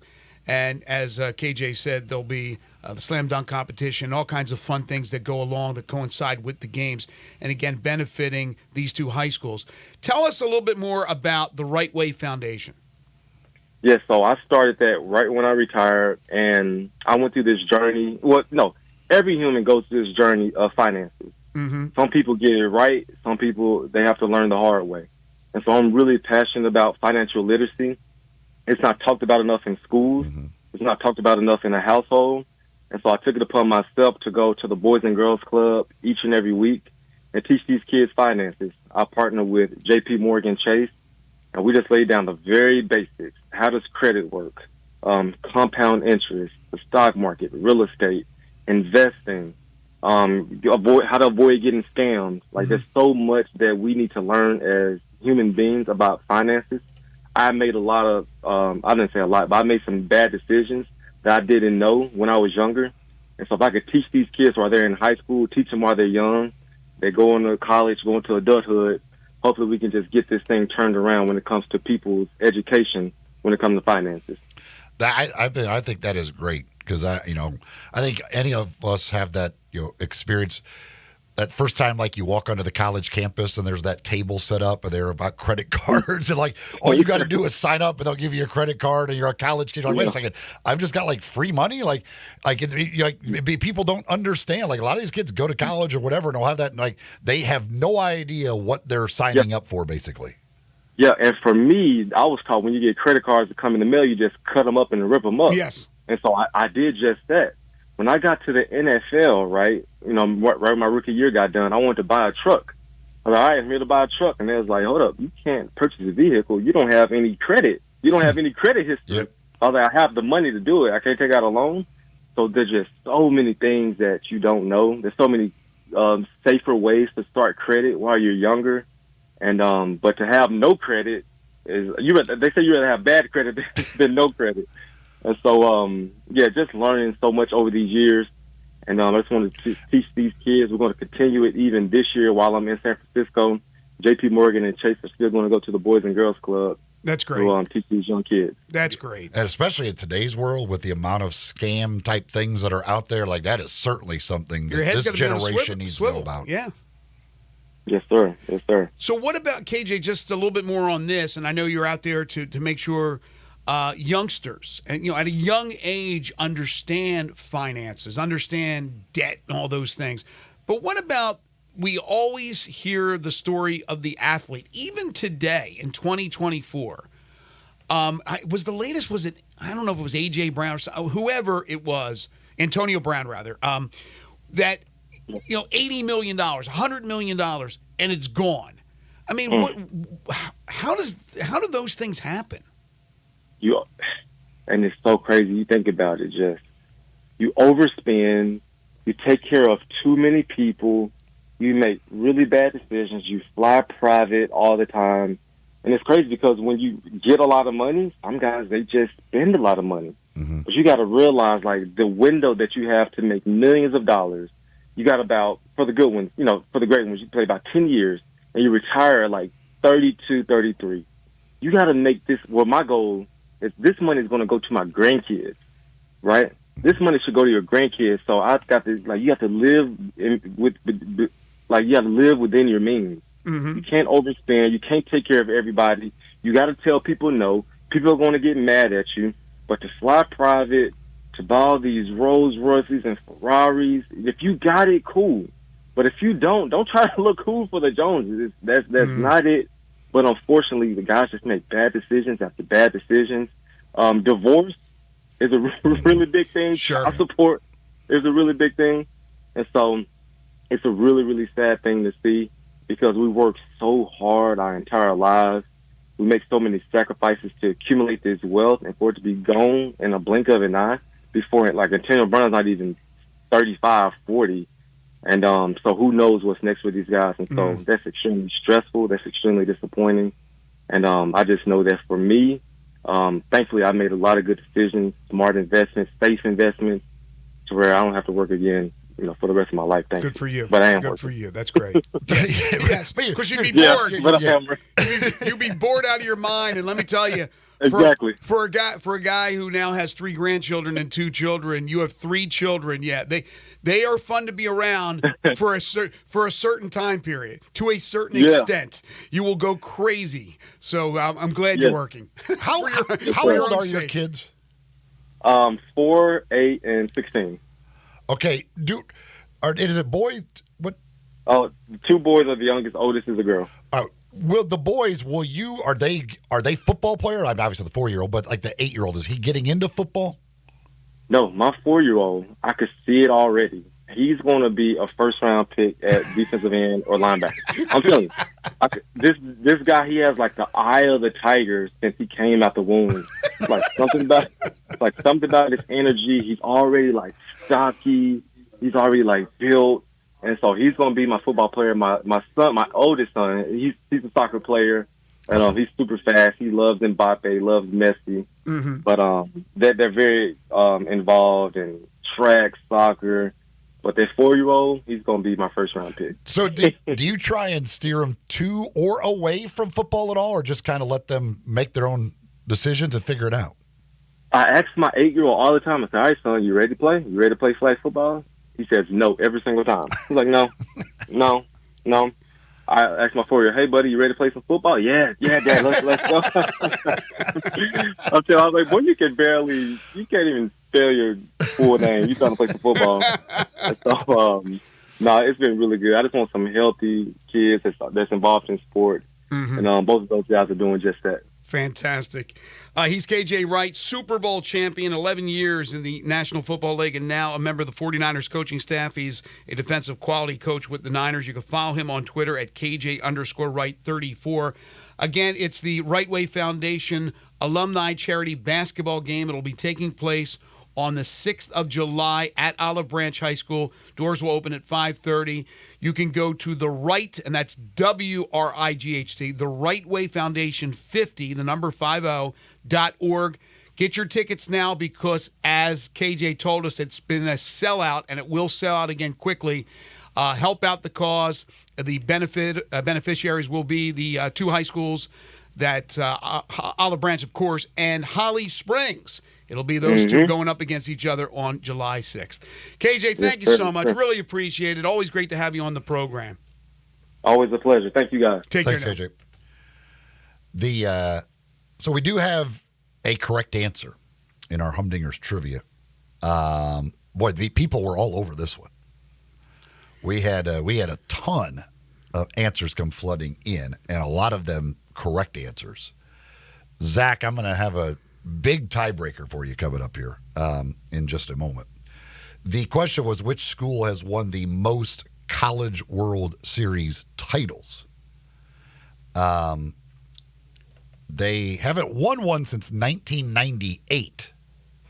However, the USC Trojans have 12 College World Series titles. I would have missed it. Which is 5 more than LSU, who is second on the list with 7, getting their 7th last year. Texas, who's been in the College World Series a million times, they have 6 titles. Okay. Arizona State 5, Arizona 4. It's funny you have all these, former Pac-12 schools, but these Pac-12 schools that are all up there, and you only have the one SEC school up there. But now we talk about how the SEC is dominating and has won the last 4 titles, looking for 5 in a row with 5 different schools. But USC was the correct answer. We had 6 different correct answers that came in with the same timestamp. So, Zach, I need you to pick out of Dopey, Sneezy. No. I should have went dwarfs. I don't know all the dwarfs though, so I'd had to look that up and figure out. It's hard to leave one. It's hard to just leave one of something out. You leave Bashful out. So I went with a different thing that I could leave multiple out. And okay. Then they all feel. All right, here you ready? Ready.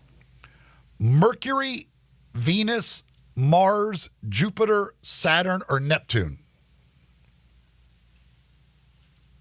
You know, there's a song that's out. You guys don't listen to hip hop, but there's a song that's out, and I'm choosing this song. I'm choosing this planet because of that song, and that's Saturn. Saturn. What's the song? Saturn. Oh, that's the name of the song. Yeah, by SZA. By who? What? SZA. SZA. Yeah. That S-I. I've heard of SZA. How do you spell? We've said it on the show before. SIZZA? No, it's SZA. Oh. Simple to the point. with a 3-letter name myself, I could appreciate that. That's interesting. SZA. Okay. Yeah. So which one did you said? Saturn? Saturn. Okay. We will be all things better in Saturn. Contacting our winner and letting you know how you're going to get your $25 gift certificate to Humdingers. If you do not get a text message from us, that means you were not the tiebreaker winner, or you were not in time to be a part of the tiebreaker. But we'll contact our winner. I'm glad you didn't include Pluto, because Pluto's been bounced as a planet. Yeah, Pluto's not a planet. So yeah, he got his stripes taken off, man. Poor Pluto. Which is really a problem because I still go back to my grade school days to remember the planets with the mnemonic device.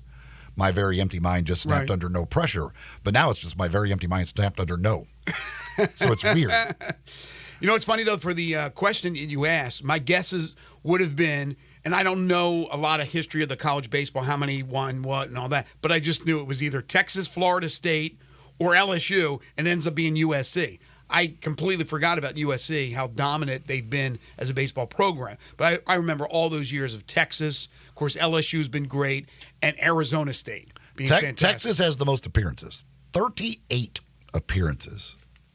Wow. They've played 153 games at the College World Series, Texas has, which is 53 more than anybody else has played there. I don't know how long Rocco's has been around with Jello shots, but if they've been around a long time, Texas may be the all-time leader in that. James Gaddis Jewelers, second-hour sponsor, Sports 56 Mornings. They're your family's jeweler, 4900 Poplar between Mendenhall and St. Nick, and on the web at gaddisjewelers.com. Sunday is Father's Day. You got to do something good for Dad, right? Dear old Dad. I know it's not Mother's Day. I'll give it to you. My wife, the mother of my children, more important than me. But you got to think of Dad. You got to think something for Dad. How about a beautiful watch from James Gaddis Jewelers? All types of different watches, all types of different varieties, price points as well. A watch from James Gaddis Jewelers will do the trick. Now, if you're looking for engagement rings, certainly James Gaddis Jewelers. They are your bridal engagement and anniversary jeweler headquarters. Beautiful engagement rings, wedding rings, personally designed wedding sets, and then jewelry of all type, gemstones, bracelets, necklaces, earrings, pendants, custom-made jewelry, estate and vintage jewelry. They'll buy your gold, silver, diamonds, give you top dollar. If you need something appraised, they can do that for you, as James is a certified appraiser. They are full-service jewelers with 2 bench jewelers ready to serve you. So if you need a simple cleaning or a resetting of your rock or a refitting of your ring, whatever the case may be, fingers shrink, they get bigger as well. You need adjustments, they can take care of it for you at James Gaddis Jewelers, 4900 Poplar in the heart of East Memphis, right between Mendenhall and St. Nick, on the web at gaddisjewelers.com. You're tuned in to Sports 56 Mornings with Greg and Eli on Real Sports Talk, Sports 56, 98.5 FM.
Monday through Friday with domestic drafts and $3 snacks. Then try one of Mugshot's 19 specialty burgers, including the Mugshot Burger. Finish in 12 minutes, and it's free. Plus, you get a free shirt. Mugshots in Olive Branch, 6400 Goodman Road, and Mugshots in Carterville, 656 West Poplar. So cheers to great food, good drinks, and fun company at Mugshots Grilling Bar, where you're always having a good time. I want to learn how to cook, but I keep ordering takeout. I plan to rearrange my closet, but I stopped after picking the clothes up off the floor. Accomplishing goals is hard, but when your goal is to learn a new language, Babbel makes it easy. In just 15 minutes a day, Babbel's award-winning language learning app will help you start speaking another language. Start having conversations in as little as 3 weeks. Comment tu t'appelles? Comment tu t'appelles? Vous êtes d'où? Vous êtes d'où? Babbel's bite-sized lessons make it easy to learn words and phrases you'll actually use. So when someone asks, "How's your French going?" you can say, Babbel est amusant et facilite grandement l'apprentissage d'une nouvelle langue. Et cela ne prend que 15 minutes par jour. when you want to really learn another language, it starts with Babbel. Babbel, language for life. Celebrating 10 million subscriptions sold. Now try Babbel for free at Babbel.com.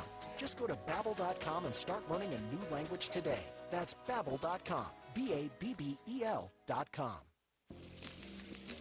That's the sound of steak searing in its juices on your new pellet grill. You heard that right. The Weber Searwood Pellet Grill can smoke low and slow at 180 degrees all the way to a high heat sear at 600. With the Weber Searwood, you can cook on the direct flame over the full grade sear zone. You'll hear the gasp of amazement from friends and family when you serve the food. Cooking with the Weber Searwood Pellet Grill just sounds delicious and tastes even better. Hi, folks. Bob Burke for Sunrise Buick GMC Truck. It's our 35th anniversary of Sunrise, and we're celebrating with savings that are bigger than ever. Over 600 new cars and trucks to choose from with huge savings. It's a used car buyer's dream. Check it out at sunrisememphis.com. Hundreds of used cars and trucks with a lot specializing in cars and trucks under 20,000. Bad credit? It's okay. You're approved at Sunrise. Remember, we specialize in secondary financing. New cars and trucks aren't free, but at least they're affordable at the 35th anniversary sale going on now at all Sunrise locations. Coming from Pike, Blue Chase, and Collierville. Sports 56 traffic. Good morning. Still a couple of accidents getting some attention out here. It's finally picking up with more volume on 40 westbound right at Sycamore View Road as that traffic continues to build in from Fayette County into Shelby County. Yes, the 55 bridge remains closed for the next couple of weeks, and it's really catching a lot of folks off guard, having to use 40 east across the Hernando de Soto Bridge coming over from West Memphis. That's created a lot more volume. Hey, 24/7 reliable crane and rigging services right here in Memphis. Make it Tomahawk Crane and Rigging, TomahawkCrane.com. I'm Commander Chuck with your on-time traffic.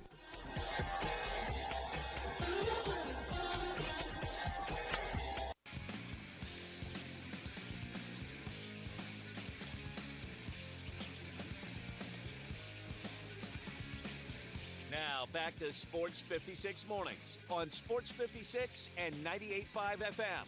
This hour is brought to you by James Gaddis Jewelers. To reveal the full spectrum of its dazzling color. Here once again, Greg Gaston and Eli Savoy. Did you say that one of your guesses on the trivia question would have been Florida State? Yes. Have they not won one? Yeah, because a few people have texted and said that'd be a really bad guess. Well, again, this just they've never won one. Yeah, this is off the top of my head. I just thought Florida State was like I said. I didn't know this stuff. I knew Texas was really, really good. I remember Arizona State being really good. I thought Florida State was a good baseball program. Again, I could not even remember USC had the most by far. Florida State had until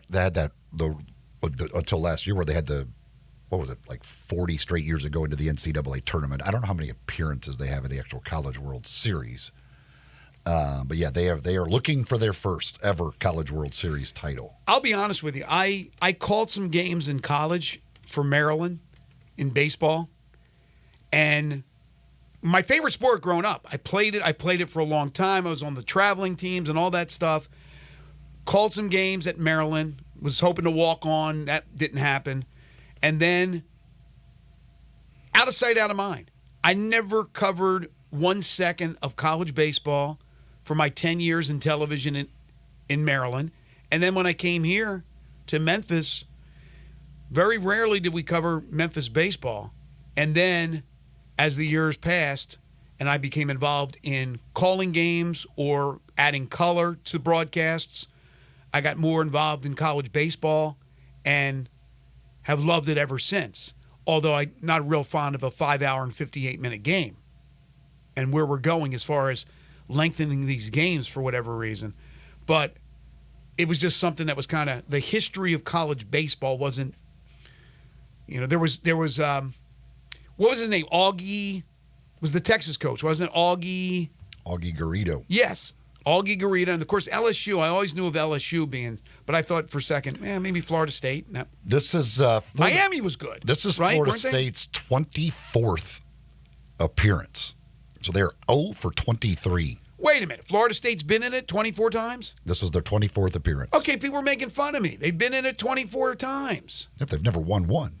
It doesn't matter, though. So they can't win the most. I know. You haven't won one. But the fact that they've been there, they make it sound like Florida State wasn't a player. Man, they were a player. They just never won. I knew I heard their name always when it came to the World Series. So I'm not wrong about that. I take that back. I'm not wrong.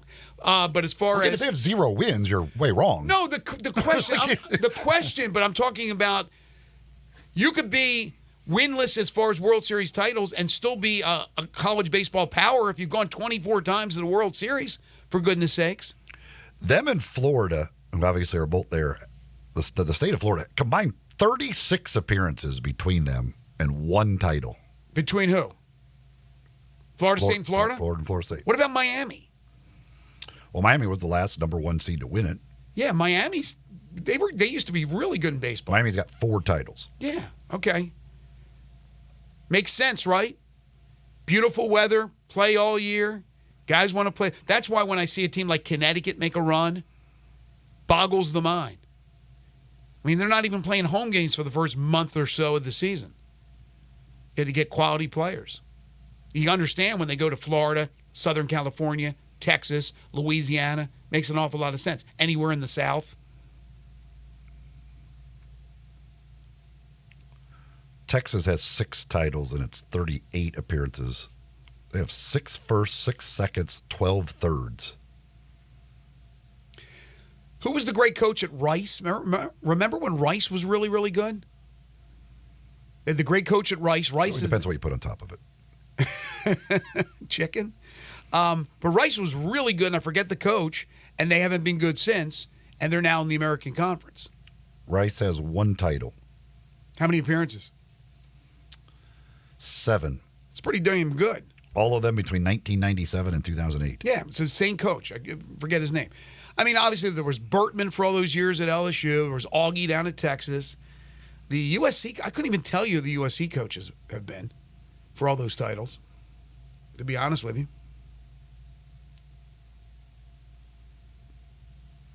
You got anything else on it? That's states. Okay. Yeah.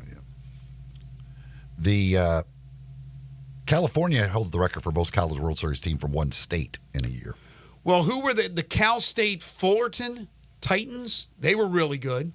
Yeah, 1988, they had Cal State, Fullerton, Cal, Fresno State, and Stanford. So they hold the record in USC, who has the most titles. It wasn't even one of the 4 in that year. Wasn't Elway playing baseball and football at Stanford? Or did he stop playing baseball and just concentrate on football? Yeah, I think he played. I thought he played baseball. Played right? baseball at Stanford. Yeah. All right. If you want to hit us up, Sissy's Log Cabin listener lines, you can text in 901-360-8255. We're going to be busy in hour 3 talking golf. Mickey Barker will join us for our Mickey and Friends segment, and then Steve Sands from the Golf Channel on NBC will join us to talk U.S. Open, which gets underway on Thursday. I just saw a photo that friend of the show, Jason Sobel, reposted. It is apparently the locker of what would have been the locker for Grayson Murray. And they have a plaque on the locker. The 124th U.S. Open, Pinehurst. Grayson Murray. The USGA remembers Grayson and pays tribute to the playing accomplishments that merited his place in the 124th U.S. Open Championship. And then a quote. I'm not sure this is something that he used to say or just a quote they came up with, but it says, "Be kind to one another." That's really cool. Really, really neat gesture from the USGA at Pinehurst for Grayson Murray. There is a report from Mark Stein that James Borrego is meeting with Cleveland today about their coaching job. So if the Lakers want James Borrego, they may have to move quickly. Maybe Cleveland will hire Borrego, and then the Lakers will just have to settle for J.J. Redick. When it's all said and done, Shams will end up being right. Some of the notable opening round tee times for the U.S. Open. Tiger Woods, 7:29. I'm assuming that's Eastern time on Thursday with Matthew Fitzpatrick, Will Zalatoris. At 7:40, Justin Thomas, Colin Morikawa, and Brooks Koepka. You got Scotty Scheffler at 1:14 with Xander Schauffele and Rory McIlroy. Wow. That's pretty impressive.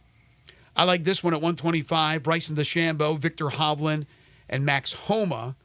And then at 1:36, Hideki Matsuyama, Jordan Spieth, and John Rahm. Hopefully Rahm will be okay. He had to withdraw from the LIV event with a toe issue that they were treating him for that on Friday, and then on Saturday in the second round, he ended up having to withdraw because of the toe injury. Ex-Cavaliers assistant Greg Buckner, who was with the Grizzlies at one point, is expected to join Doc Rivers' staff in Milwaukee, following the footsteps of Darvin Ham. We talked about that earlier today. That was announced yesterday that the former Lakers head coach will also be joining Doc Rivers' staff in Milwaukee. Moving can be stressful, but the folks at Black Tie Moving, well, they can take the stress and worry out of the moving process for you. You want to make sure you get the professionals to do that move, to help you with that move. If you're moving into a new home, maybe new office, whatever it is you need to move and wherever it is that you need to move it. Cross town, cross country, wherever you're headed, talk to the folks at Black Tie Moving and get the professionals on your side. 901-316-6196 is the phone number. BlackTieMoving.com/Memphis is the website. You can do either way to talk to the folks at Black Tie Moving. They work with you, coming up with a plan for your move, fitting your needs and fitting your budget as well. And you know that there's not going to be any problems. You know your stuff's going to get wherever it needs to go without any problems, and they'll do really kind of as much or little as they want. If you want them to do all the packing and unpacking, well, they'll do that. If you just need them to pick up your stuff and move it and drop it off, well, they'll do that. Whatever. Maybe you need storage. Well, they can take care of any of that stuff. Again, you can work that out, talk to them, coming up with that plan for whatever it is you need, and they will take care of it. Talk to the folks at Black Tie Moving, 901-316-6196, or go to blacktiemoving.com/Memphis and get the professionals on your side for whatever it is and wherever it is you're moving. All right, a little Memphis football news when we come back, plus the latest on the Memphis AD search. That's coming up in our final segment in Hour 2. This is Sports 56 Mornings with Greg and Eli on Real Sports Talk, Sports 56 and 98.5 FM. Join the voice of the Tigers, Dave Woloshin, for Wolo and Friends. Weekday mornings from 10 to 11, here on Sports 56 and 98.5 FM.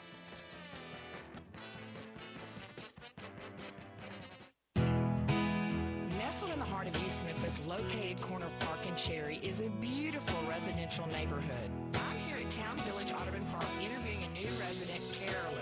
Share with us why you chose Town Village. Well, if your parents or special friends need to make that big move, let me share with you my experience. It was tough for me to leave home, but then I discovered Town Village. I would like to highly recommend Town Village to you and your loved ones. After looking at all the amenities and meeting all the people and staff, I was hooked. From restaurant, bistro, 3 meals per day, housekeeping, transportation, security, health care, physical therapy, exercise room, and even a heated pool and spa. Come see us and make your new home in Town Village. Visit us and call Daniel at Town Village Audubon Park at 901-374-7342. There's no place like home, Town Village. Simple, smooth, and every sip is easier to last. Tito's handmade vodka tastes just as good with tap water as it does your favorite mixers. Back in the day, Tito distilled, hand-bottled, taste-tested, sent out to a few friends, then taste-tested again to give you the finest juice around. No frills, no flavors, no fancy labels, just the good stuff, just Tito's. For recipes, videos, and more, visit Tito'sVodka.com. Distilled and bottled in Austin, Texas. 40% alcohol by volume, namely 80 proof. Crafted to be savored responsibly. I want to learn how to cook, but I keep ordering takeout. I plan to rearrange my closet, but I stopped after picking the clothes up off the floor. Accomplishing goals is hard, but when your goal is to learn a new language, Babbel makes it easy. In just 15 minutes a day, Babbel's award-winning language learning app will help you start speaking another language. Start having conversations in as little as 3 weeks. Comment tu t'appelles? Comment tu t'appelles? Vous êtes d'où? Vous êtes d'où? Babbel's bite-sized lessons make it easy to learn words and phrases you'll actually use. So when someone asks, "How's your French going?" you can say, Babbel est amusant et facilite grandement l'apprentissage d'une nouvelle langue. Et cela ne prend que 15 minutes par jour. when you want to really learn another language, it starts with Babbel. Babbel, language for life. Celebrating 10 million subscriptions sold. Now try Babbel for free at Babbel.com. Just go to Babbel.com and start learning a new language today. That's Babbel.com. Babbel.com. It's the event you've been waiting for all year. The 66th Annual St. Louis Hole-in-One Charity Festival. Sunday, June 16th through Saturday, June 22nd. Golfers can win cash and prizes every night, along with a chance to win $25,000 towards a city auto vehicle purchase select nights. Then, a chance to win $1 million the final night. Plus, there are cornhole tournaments every night with cash and prizes. And there's more. Beer, Pepsi products, Prairie Farms ice cream, hamburgers, hot dogs, barbecue ribs, pizza, and even the famous Hole-in-One barbecue bologna sandwich. Friday and Saturday nights, there are kids' carnival rides, as well as children's golf Saturday 2 to 4. Golfers, grab your clubs. Cornholers, practice your aim. Families, bring the kids. In Memphis, there's something for everyone. You're invited to the biggest party of the year at St. Louis Church, 203 South White Station Road. The 66th Annual St. Louis Hole-in-One Charity Festival. Sunday through Saturday, June 16th through the 22nd. Fun, family, and fabulous prizes all week. Summer's heating up, and so are the savings at Choate's. We've got 3 incredible offers to make your season spectacular. First up, our Grill and Chill with Choate's Summer Special. Upgrade your HVAC system and choose between a free Yeti cooler or a Green Egg grill on select systems. Then power through any outage with Choate's generators. Be one of the first 50 customers to buy a generator and score a massive 75-inch TV or an iPad. Also, don't forget about our tankless water heater offer. Purchase a tankless water heater from Choate's and receive a premium toilet free. Don't wait. These offers are too good to last. Turn to the experts with Choate's and call 347-8086 or visit us online today for your free estimate. Now introducing Choate's air conditioning, heating, plumbing, and generators. Choate's, let our family serve your family. Now back to Sports 56 Mornings on Sports 56 and 98.5 FM. This hour brought to you by Jenkins Floors and More. Here once again are Greg Gaston and Eli Savoy. So things should start to really heat up with the Memphis AD search. I believe next week they will talk to candidates, and then they hope to have a new AD announced by July 1st. So that's just a couple of weeks away. I'm talking about the University of Memphis AD search. They have the search firm that's been involved. They also have their search committee with several members that we talked about, a month ago whenever the news came down about Laird's impending departure. J.J. Redick and James Borrego, the leading candidates, if I'm not mistaken. I think they're going to offer Dan Hurley, but he's probably going to turn them down. So expect things to heat up next week with interviews, and then probably it'll come down to a couple of candidates, do final interviews, and then hopefully have that new AD announced. I'm not sure in place, but announced by July 1st. So we were talking, and we have been talking about Seth Hennigan going into this 4th and final year for him as the starting quarterback for Memphis since day one. And I said, there can't be anybody else that fits that description. If there is, it's maybe one or two guys. But according to a tweet from the university, he is the only 4-year starter still with his original school, Seth Hennigan. So it's pretty much what I thought, that it's rarefied air we're talking about. ESPN has him ranked as a top 20 quarterback. I've seen other lists where they have him in the top 10. ESPN says about Hennigan has 79 career touchdown passes in 3 seasons at Memphis. If he just hits his career average this season, he'd finish with 105, putting him into the top 25 all-time, tied with Marcus Mariota. He'd also be just the second quarterback since 2013 to post 4 straight seasons with at least 25 total touchdowns. Impressive. And that's why Memphis, not the only reason, but that's a big reason why they are getting all the pub in a positive way that they have been getting in the offseason. Also, this past weekend, they had a number of recruits in town, including the quarterback Antoine Hill Jr. A lot of reaction from those players has been positive, and it doesn't mean that necessarily they're all going to commit to Memphis, but it's always nice when they talk about some have already decided not to go to another visit that they had scheduled. Again, does that mean that they're going to commit to Memphis? But they continue to do a great job, the Memphis staff, in recruiting. They got the extra money, but also since Ryan took over and this staff has stepped up its game in recruiting, and even before the money that came in from FedEx, they were able to get players that I didn't think they'd be able to do. And now they're able to do so with more to offer financially to these players. Well, it's also what, Ryan talked about with us. I mean, the fact that you can present to these guys like, hey, like, you have a very realistic chance of playing in the playoff coming here. Some of these other schools that you're looking at, like, it's not going to happen. It's a great selling point. And that's why if this year, if they could make that happen and they actually make the playoff and it becomes reality to these recruits, look, I'm watching Memphis play in the playoff right now.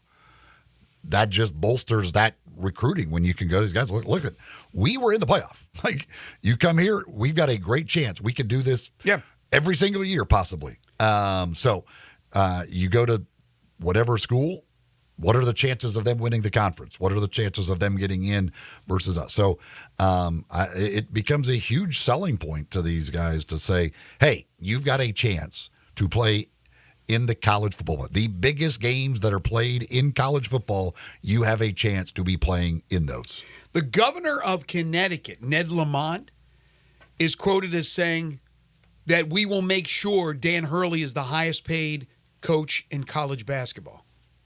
So the governor getting involved. Well, they basically they almost have to double his salary. Wow, that will be very interesting. Because I think Bill Self is at like $9.5 million. Not saying that he doesn't deserve it, Dan Hurley. That's a huge bump for a school, again, that's not making anything with football. Wow. The Gov, they're going to give some of that state money? What are they going to do? How is he going to assure that Dan Hurley is the highest paid college basketball coach? That'll be something to keep an eye on. Diana Taurasi turned 42 today. 42. She's on the Olympic team. 42 years old. Some say she shouldn't be on the team. Caitlin Clark should. And then this is a great quote from NCAA President Charlie Baker. Charlie Baker, the touchdown maker, says the pending antitrust settlement will be expensive. I would say over $3 billion is expensive. Will be expensive, but also should be the glue that helps college sports move forward as one big, maybe happy family. Is he on drugs? The glue that helps sports move forward as one big, happy family. Those that can afford the $22 million or what we're going to probably end up having for revenue sharing for schools, and those that won't even come close to being able to provide $22 million. Yes, one big, happy family. What are you, crazy? You need a tough, reliable tractor to tackle those tough chores, and the folks at Mid-South Ag Equipment have just that with the Case IH Farmall series of tractors. Versatile performers, perfect for whatever it is that you need to get done, and a great value as well. They've got the Case IH Farmall Series bush hog equipment and much, much more at Mid-South Ag Equipment, located just south of Collierville on Goodman Road. Very easy to get to them. If you take I-269 to the Goodman Road exit, they're just a half mile west there. You can find them online very easily as well at midsouthag.com. Online, you can check out inventory of not only new equipment, but pre-owned equipment as well. Check out special deals they've got going on at Mid-South Ag Equipment. Again, that's midsouthag.com. They've got new equipment, used equipment. They'll service your current equipment. They do it all for you to keep you out there getting those things done at Mid-South Ag Equipment. Stay tuned. We're talking golf in hour number 3. We'll be joined by Mickey Barker plus Patrick Canale from Overton Park, the Overton Park 9 facility manager. And then Steve Sands from the Golf Channel on NBC. He'll break down the U.S. Open, which begins Thursday in North Carolina at Pinehurst number 2. You're tuned in to Sports 56 Mornings with Greg and Eli on Real Sports Talk, Sports 56 and 98.5 FM.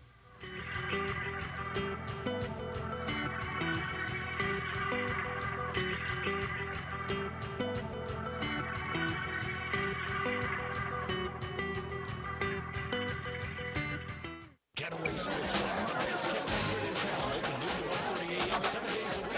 Garden created this SEC NFL Dream Bar over 20 years ago. You'll never miss a minute of action. 10 TVs, 5 70-inch TVs for all the big games. Come up on 6 pool tables. This here in town. You'll still get you some bar card. Chicken tenders. Daily happy hour Monday through Friday, 10 to 6 p.m. on Megan 625 Getaway Sports Bar, 4632 Winchester. Tuning into this station was the first best thing you have done today. This is Sheldon Rosengarten here. I'm with you, Mallory, and we are both with Mark's Benstorff Realtors. You, what's the next thing we can advise people to do if they are selling their home? The next best thing? Remember, Sheldon, the real estate market is changing, and you need honest, forthright help navigating the new environment. Doing it on your own is like driving a car in a blinding snowstorm. Correct, you. The upcoming changes will mean a lot for both buyers and sellers, and that's why we always advise people to talk to 2 to 3 real estate brokers and make sure that we are one of them. Sheldon, 2 to 3 real estate brokers? Really? Like 2 to 3 tee shots you always take? Yes, you. It's important to have a choice, whether in real estate or in golf. Now, back into the fairway, and to find out how you will move you, call him at 497-9756, or find out what they often say when you want the job done, call Sheldon at 483-0546 or memphisrelocate.com. That's 483-0546. Small business owners, we know finishing your to-do list can feel like climbing a mountain, but that mountain is also covered in banana peels. Then when something new gets added to your list, you're like, yep, I'm already climbing this huge, super slippery banana peel mountain of the to-do list. At Progressive, we don't want to make your day any harder. That's why we make it easy to manage your policy on our mobile app. So climbing that banana peel mountain feels more like a leisurely stroll. See if you can save on commercial auto insurance in as little as 7 minutes at progressivecommercial.com. Progressive Casualty Insurance Company and affiliates, coverage subject to policy terms and conditions. Looking for sports in all the wrong places? Try the Owner's Box Sports Bar and Grill in Lakeland Town Square. Fun, friendly, exciting, and comfortable with wall-to-wall TVs for all your favorite games, 24 taps for all your favorite beers, including NA and local craft beers, and an in-front-of-the-wall full bar for all your other favorite beverages, including a full wine list. And in an upscale menu, patio seating, daily specials, and events, and you found all your sports in the one right place. The Owner's Box Sports Bar and Grill in Lakeland Town Square, Highway 70.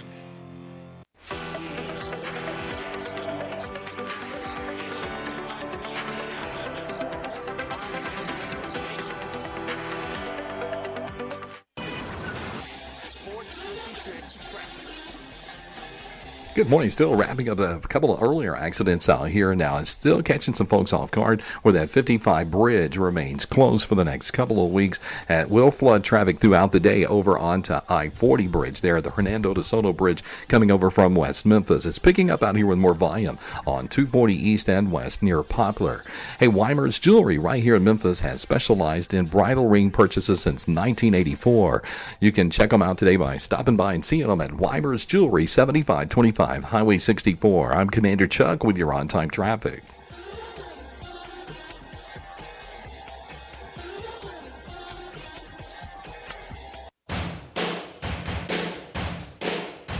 Now back to Sports 56. 56 mornings on Sports 56 and 95 FM. This hour brought to you by Jenkins Floors and More. And once again, our Greg Gaston and Eli Savoy. Welcome back, everyone. 9:01 the time. Hour number 3 here on Sports 56 Mornings, the Tuesday, June 11th, 2024 edition. Greg Gaston, Eli Savoy, Zach Boyd with you from the Family Leisure Studios. Currently 71 degrees. The high today, 81. That's the projection, and lower humidity should be an outstanding day. Good day to hit one of the city courses up, play a little golf, play 18 or play 9, whatever the case may be. Tonight, we're looking at 58 for a low. That's nice. Nice and cool.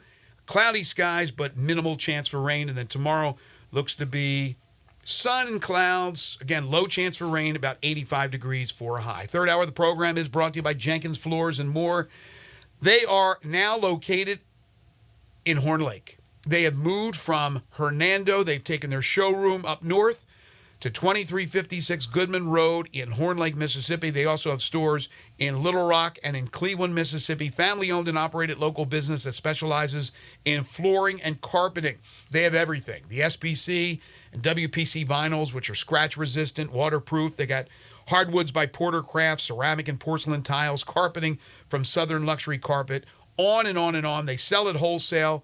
They skip the middleman, going to save you lots of money. It's for both residential and commercial. So homeowners and contractors, head on over to Jenkins Floors and More, see what they have to offer. They will install. They'll do so in an unheard of 2-week turnaround. They will come to you, give you a free estimate, show you the free samples of what your floor may look like, what the carpeting may look like. Just give them a call at 662-469-9350 or stop by and see them at 2356 Goodman Road in Horn Lake, Mississippi. Open Monday through Saturday. It's Jenkins Floors and More. Time now to talk some golf with Mickey Barker. It's time to hit the links and talk some golf. It's Mickey and friends. Mickey Barker, administrator of golf for the Bluff City, joins Greg and Eli each week. Now here's Mickey Barker with Greg and Eli. Yeah, we talk golf every Tuesday with Mickey Barker. Not only the golf administrator for the city of Memphis, but a hell of a golfer in his own right, a Hall of Fame golfer from Lipscomb University. You can follow him on Twitter at MickeyBarker1. Hey, Mickey. Good morning, Greg, Eli. How are you guys? Doing fantastic. How about yourself? Wonderful. Weather is absolutely perfect. I actually slipped out at daylight this morning and played golf at Fox Meadows. It was wonderful. How'd you hit him? Not bad. Well, that's what a Hall of Famer I should beat do. the guy I was playing with. So. That's all that matters. Did you take his money? That's I did. I did. He had to buy me breakfast. There you go. Well, this week's a big week. Obviously, it's the U.S. Open at Pinehurst #2. It's also, I believe, the 25th anniversary of Payne Stewart's win. And then, of course, subsequently the tragedy. But the U.S. Open is just a great, great event. It is. It's fabulous. It's the highlight of the summer for me. You have the U.S. Open and I still call the British Open in the summer, and I look forward to the U.S. Open just every June. It's always on Father's Day. Such a great event. Do you like to see it be really hard on them? What's kind of the setup that you want to see out of a U.S. Open? Just like last week. If we could get it exactly like the Memorial was last week, where, they can make some birdies, but they're going to have to hit really, really good shots. I was thinking back to the Sunday round with Morikawa and Scheffler on 16, just trying to hit that green. Both of them, par 3, they laid up out to the right because they knew if they took the pin on, there was a very slim chance to get it on the green. It was going to go over or short in the water. Well, the greens firmed up, so it made it very challenging for golfers to hold the greens and then to make some putts as well. But I like the fact that they let the rough grow for the U.S. Open, wherever the venue is. Make it penal, right, if they are off the fairway. But also you want to make it fair that if they hit the ball really well, they're going to score well. And speaking of hitting the ball well and scoring well, Scottie Scheffler's been doing it all season long. 5 wins in 8 events, which is just absolutely crazy. And he'll be the heavy favorite going in. That whole jail thing didn't really seem to knock him off kilter here. Nothing seems to. He's been arrested. He's had a baby. He's won a major. He's won signature events. It really doesn't matter what's going on with him. He continues to play well, even though he won this week and didn't, for his standards, didn't play as well. It's a long time, back to Tiger, since we had the field or Scheffler. Right. Back when, you always talked about, well, you take the field or you take Tiger. I always took Tiger. I think I'm always going to take Scheffler in this point. Yeah, that's the thing. Like, you look at, he made the triple bogey on Saturday. Like, he really didn't play that great. But I guess part of that was the golf course. It was tough. But, you're still like, yeah, and he still just wins. Right. His Sunday win was exactly like a Tiger win. Tiger would hit it out of play a couple of times. He'd get up and down from here and there, but he would struggle. But it was always a different character. This time it was Morikawa. At the Masters it was Oberg. So you never know who it was going to be. Well, if you could play your B game and still win big events, that tells you just how good you are. Absolutely. All right, so let me ask you this scenario. Scheffler doesn't win another major. Wins a couple more tournaments, maybe even another signature tournament. Ends up with 7 wins on the season. 1 major and the Players. Schauffele wins another major.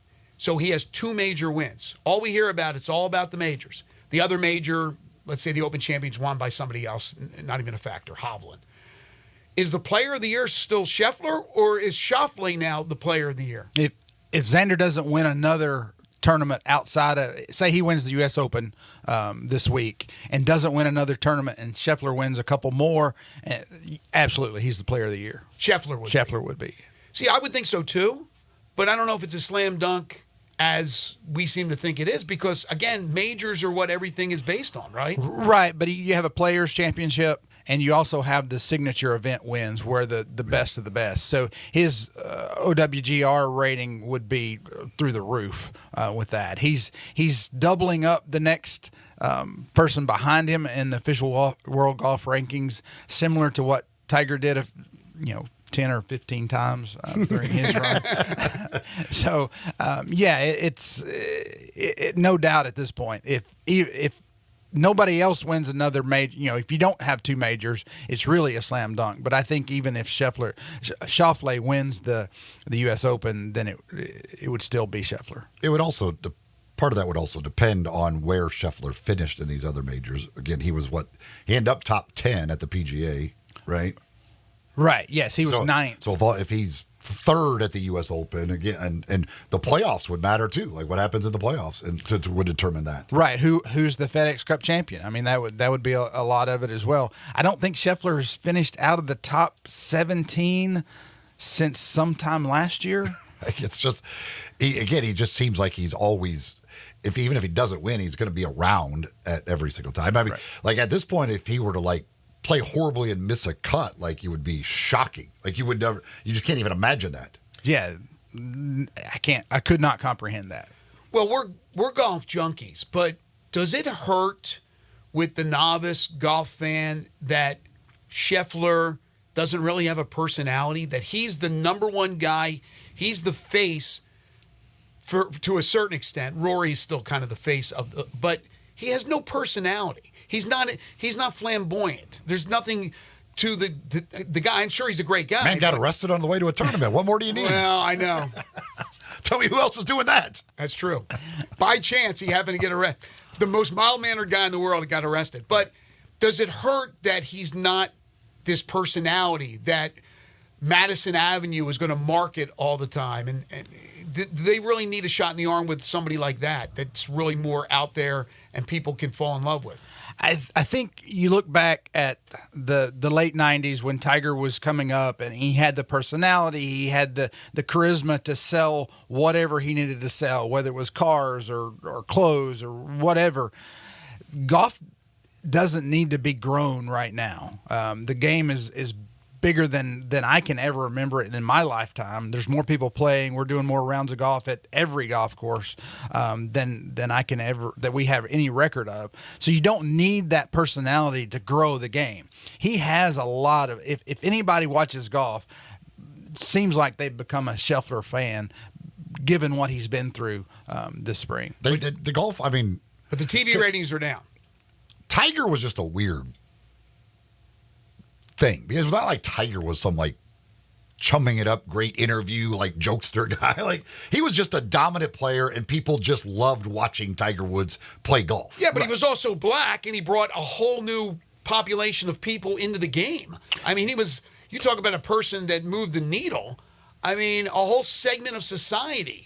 Not just blacks, but a lot of people, minorities. Everybody wanted to play. Everybody just loved watching Tiger Woods play golf. Absolutely, whether you were a golfer or not. Like there was a level of dominance that it was just like, wow, this is incredible. And Scheffler could just get to that level of dominance. I think people like watching that in the game of golf. See, they watched Tiger. Yeah, he was great, but they watched Tiger because he was different.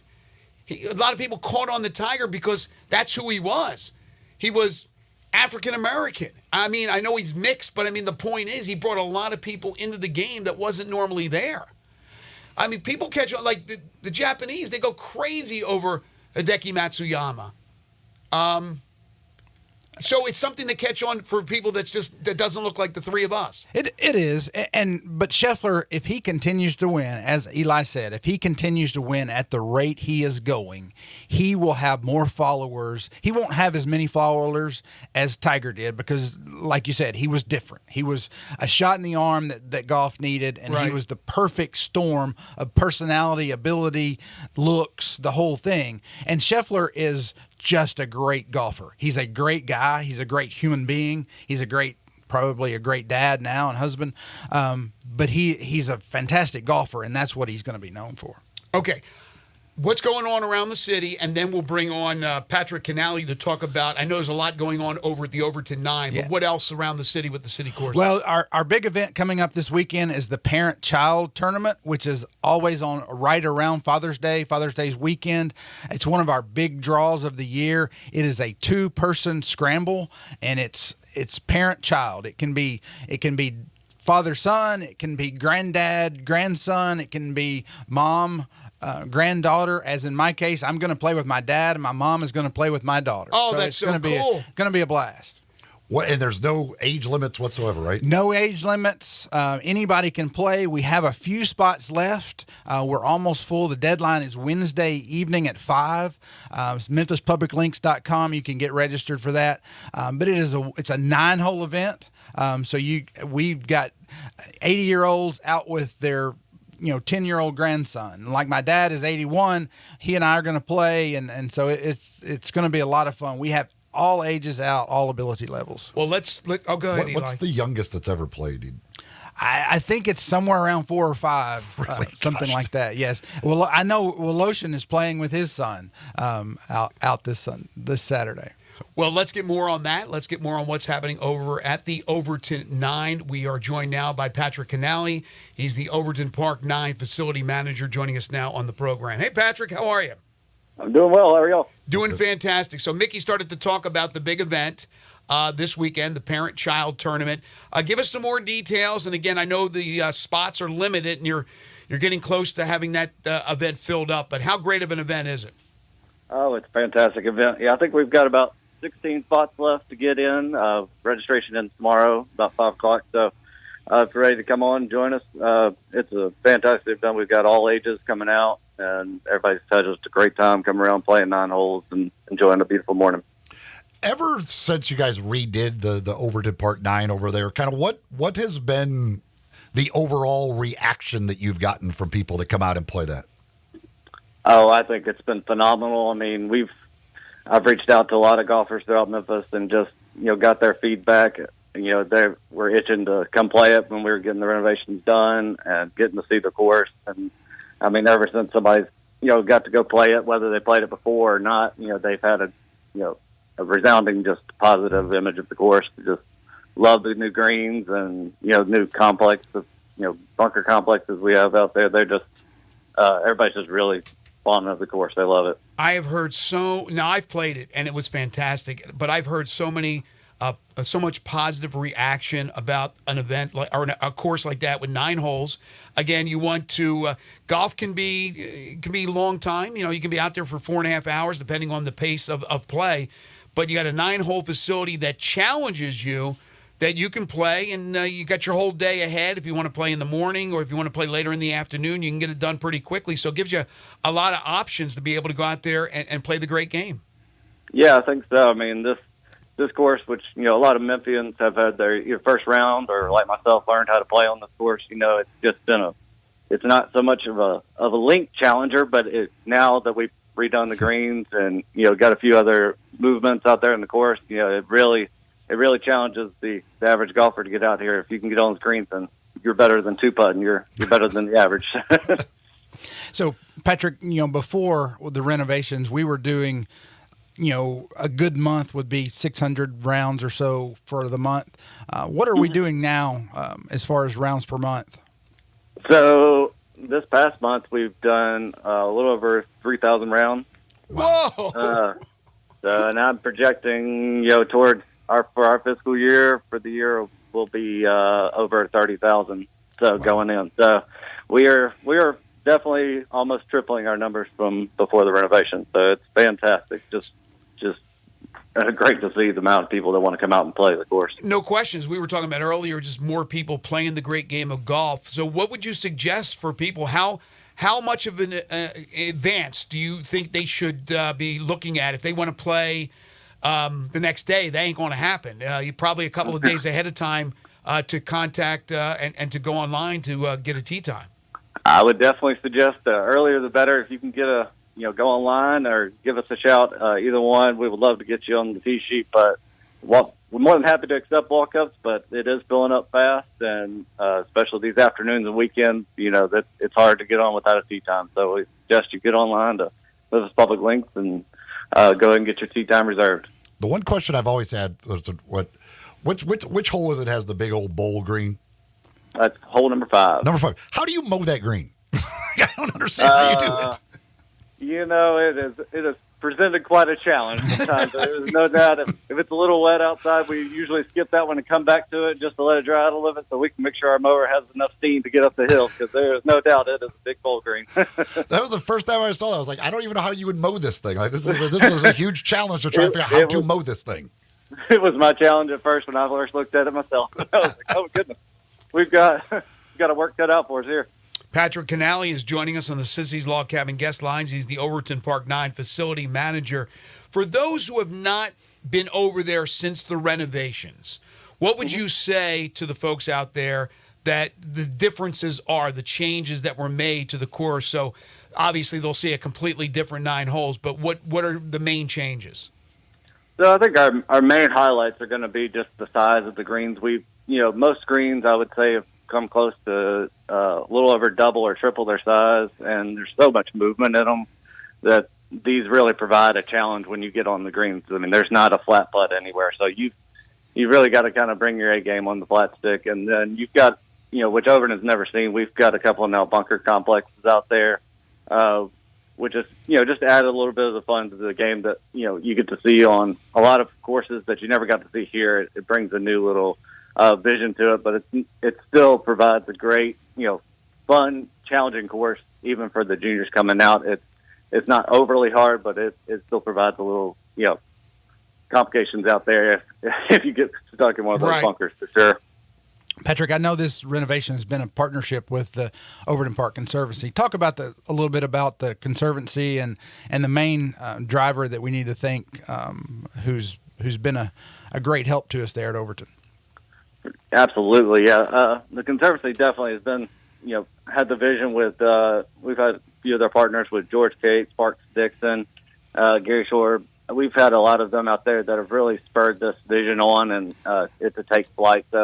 And Parks Dixon has been here every step along the way, helping us out and joining us with this. It's been a great partnership with the city and OPC to really bring this vision to reality. Patrick, before we let you go, give us a little bit about your background in the game of golf.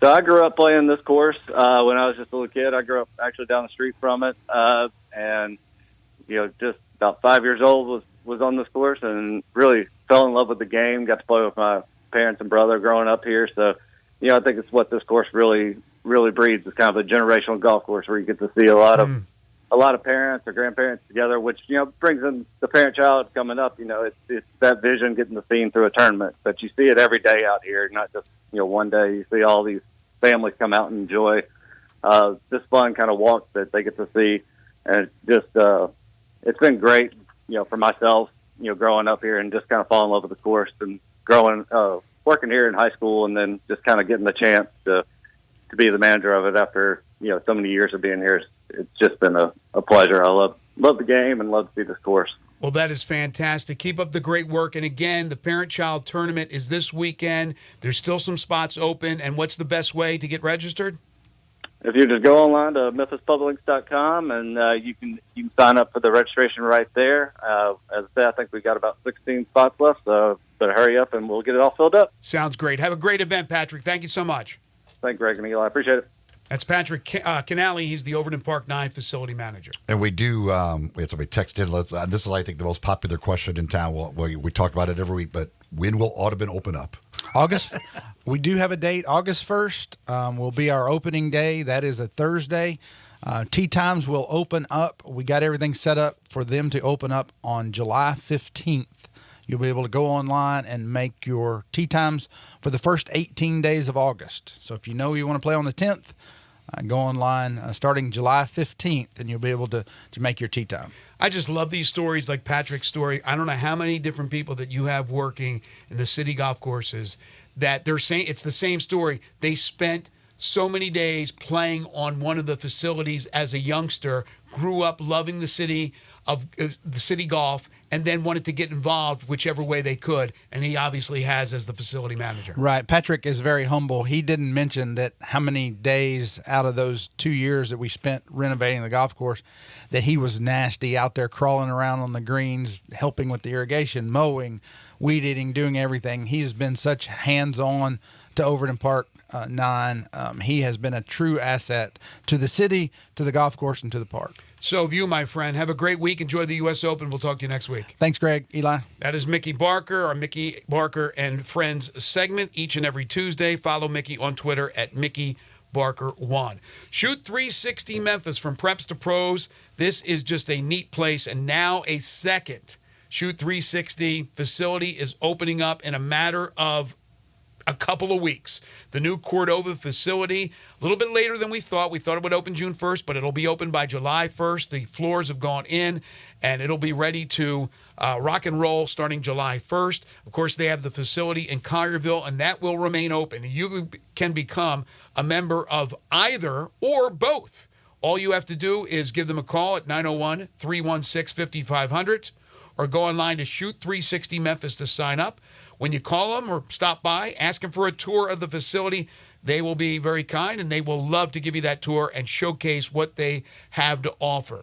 What it is a way to perfect your shot, to become a better basketball player, to challenge yourself, to compete with others, and learn the proper ways to shoot the basketball using modern analytics. It's a system that stars like Steph Curry used. It's a revolutionary training facility that combines cutting-edge technology with expert coaching to improve shooting skills. The facility is equipped with advanced shooting machines that provide real-time feedback on shooting accuracy and arc and depth. Players can track their progress and analyze their performance. For the basketball player or players in your household, this is the ultimate. It is a cool place, folks. If you love the game of basketball, you need to check it out. Shoot 360 Memphis, currently in Collierville and coming soon to Cordova. It's where the preps and pros go to get their shot on. Shoot 360 Memphis. More golf talk when we return. We'll be joined by Steve Sands from the Golf Channel on NBC, get his breakdown of the U.S. Open. That's next. This is Sports 56 Mornings with Greg and Eli on Real Sports Talk, Sports 56 and 98.5 FM. Broadcasting from the Family Leisure Studio, we are Sports 56 and 98.5 FM. You've heard of James Gannis Jewelers, but have you heard what they've done lately? everything. A tremendous selection of diamonds and jewels, gold, silver, and much more. Lots of watches, tons of custom-made jewelry, fine gemstones, bracelets, necklaces, so many choices. Romantics will love the one-of-a-kind estate and vintage jewelry. James Gaddis has experts to help you with wedding and engagement rings, plus 2 repair experts for fine watches and jewelry. Layaway and financing available. James Gaddis Jewelers at 4900 Poplar. It's time to have a good time at Mugshots Grill and Bar in Olive Branch and Carterville. Come by for half-price happy hour 2 to 6 Monday through Friday with domestic drafts and $3 snacks. Then try one of Mugshots 19 specialty burgers, including the Mugshot Burger. Finish in 12 minutes and it's free. Plus, you get a free shirt. Mugshots in Olive Branch, 6400 Goodman Road, and Mugshots in Carterville, 656 West Poplar. So cheers to great food, good drinks, and fun company at Mugshots Grill and Bar, where you're always having a good time. Wash your house, wash your office building? Impossible! Not if you call Wilson's Pro Wash. Your house, fence, driveway, warehouse, store, hotel, even cars and trucks can all be squeaky clean and beautiful after pressure washing by Wilson's Pro Wash. Wilson's specializes in cleaning all hard surfaces, concrete, stone, brick, and mortar, even wood and vinyl siding. Then, Wilson's can seal their surfaces so they stay looking brand new. Call Wilson's Pro Wash, 901-524-6799, or online at wilsonsprowash.com. That's the sound of steak searing in its juices on your new pellet grill. You heard that right.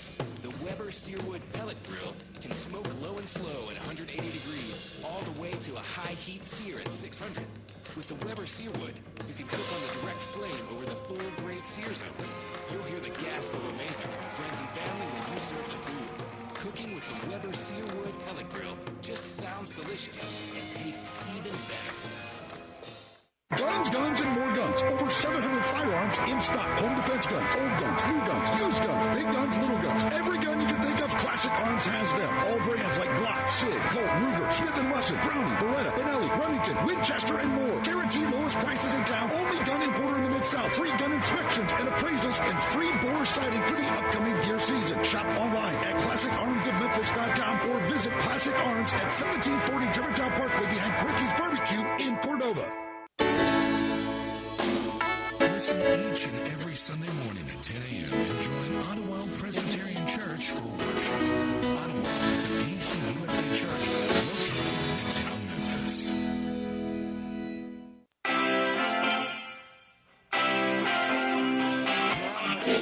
Sports 56 mornings on Sports 56 and 95 FM. This hour brought to you by James Floors and More.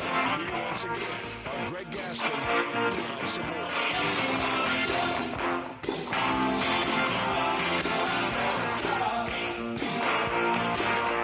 Welcome back, everyone. 9:28 the time.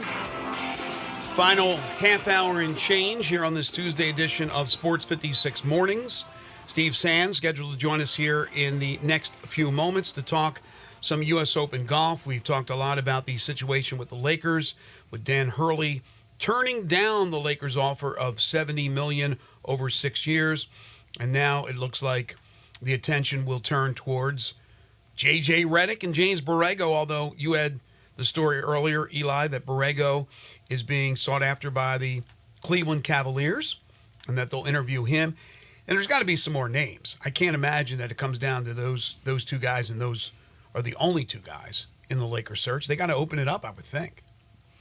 Shams, on his the FanDuel TV thing that he does, he says Dan Hurley was not the number one candidate to go and pursue from the start. At the end of the day, he chose to stay for $20 million less at UConn. Wait a minute now. We got a little battle going on with Woj and Shams? That's what's happening? There's a difference in there. Wait, who was the number one candidate then? According to Shams, he was the one saying Redick the whole time. So did Redick turn him down? I'm a little confused with this. I think he still believes Redick was their guy. But that's his thing from today on his little show that he does there with Chandler Parsons and company. Interesting. It's not often that those guys have differing reporting on any situation. Usually it all ends up as the same, but I don't know. Interesting. The Olympics, so we got players who will be participating in the Olympic Games this year, an Olympic year. Scotty Scheffler, number 1, Xander Schauffele, 2. Of course, they are both Americans. Rory McIlroy is 3 as far as the top 60 Olympic golf rankings. That's as of June 10th. That's based on the OWGR projection for June 17th. Wyndham Clark 4th, and then Ludwig Oberg 5. Hovland, Morikawa, Rahm, Fleetwood, and Hideki Matsuyama.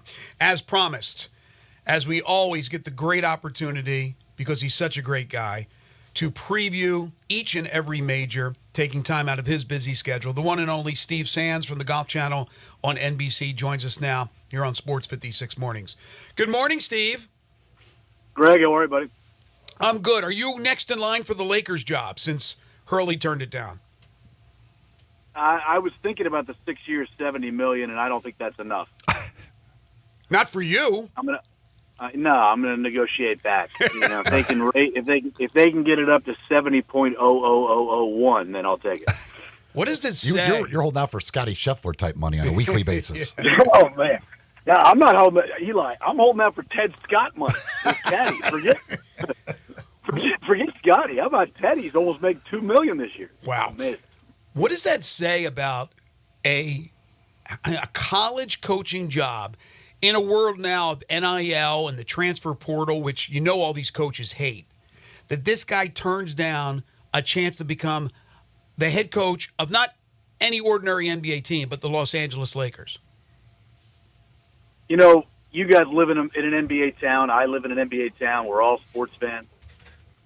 I don't know. I mean, like, the balance between the craziness of the NBA and knowing that it's a players' league and not a coaches' league versus the craziness in college basketball with the NIL and the transfer portal. But you know that when you run the show in college basketball, you're the guy. Yes. And I don't know, man.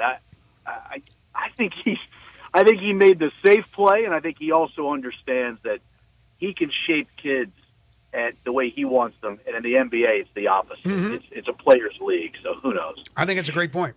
It's also an opportunity to go for 3 straight titles. Like, It's a different situation than most other guys are ever going to have a chance. Like if he wasn't going for history, it might be different. Well, I think that's a good point, but I think Steve's point is well taken because you have a guy who's such a different personality. And the first time he freaks the hell out, I mean, he may just piss off a player or two. And if you happen to piss off LeBron, I mean, it's doomsday. So I get it. I get it. All right. By the way, the Western Conference is way more stacked than the East. Mm-hmm. And yep, LeBron is the year older. Are they gonna make him take Bronny? Is Anthony Davis really that great when it comes to clutch time? Is that team any good? I don't know, man. Mm-hmm. I don't think it's the Laker job right now. The Laker job is phenomenal. But right now, it's not as phenomenal as it has been in years past. Well, I agree. It's but a that very tough job right now. Yeah, but the job's never going to open when it's like they're at the top of the heap. But you're right. There's certainly not a top 4 team in the West. The West is absolutely loaded, and they have question marks. And LeBron's going to be, just turned 40, or he's going to turn 40. I mean, he's not a spring chicken anymore. Okay, so Pinehurst number 2. By the way, what happened to Pinehurst number 1?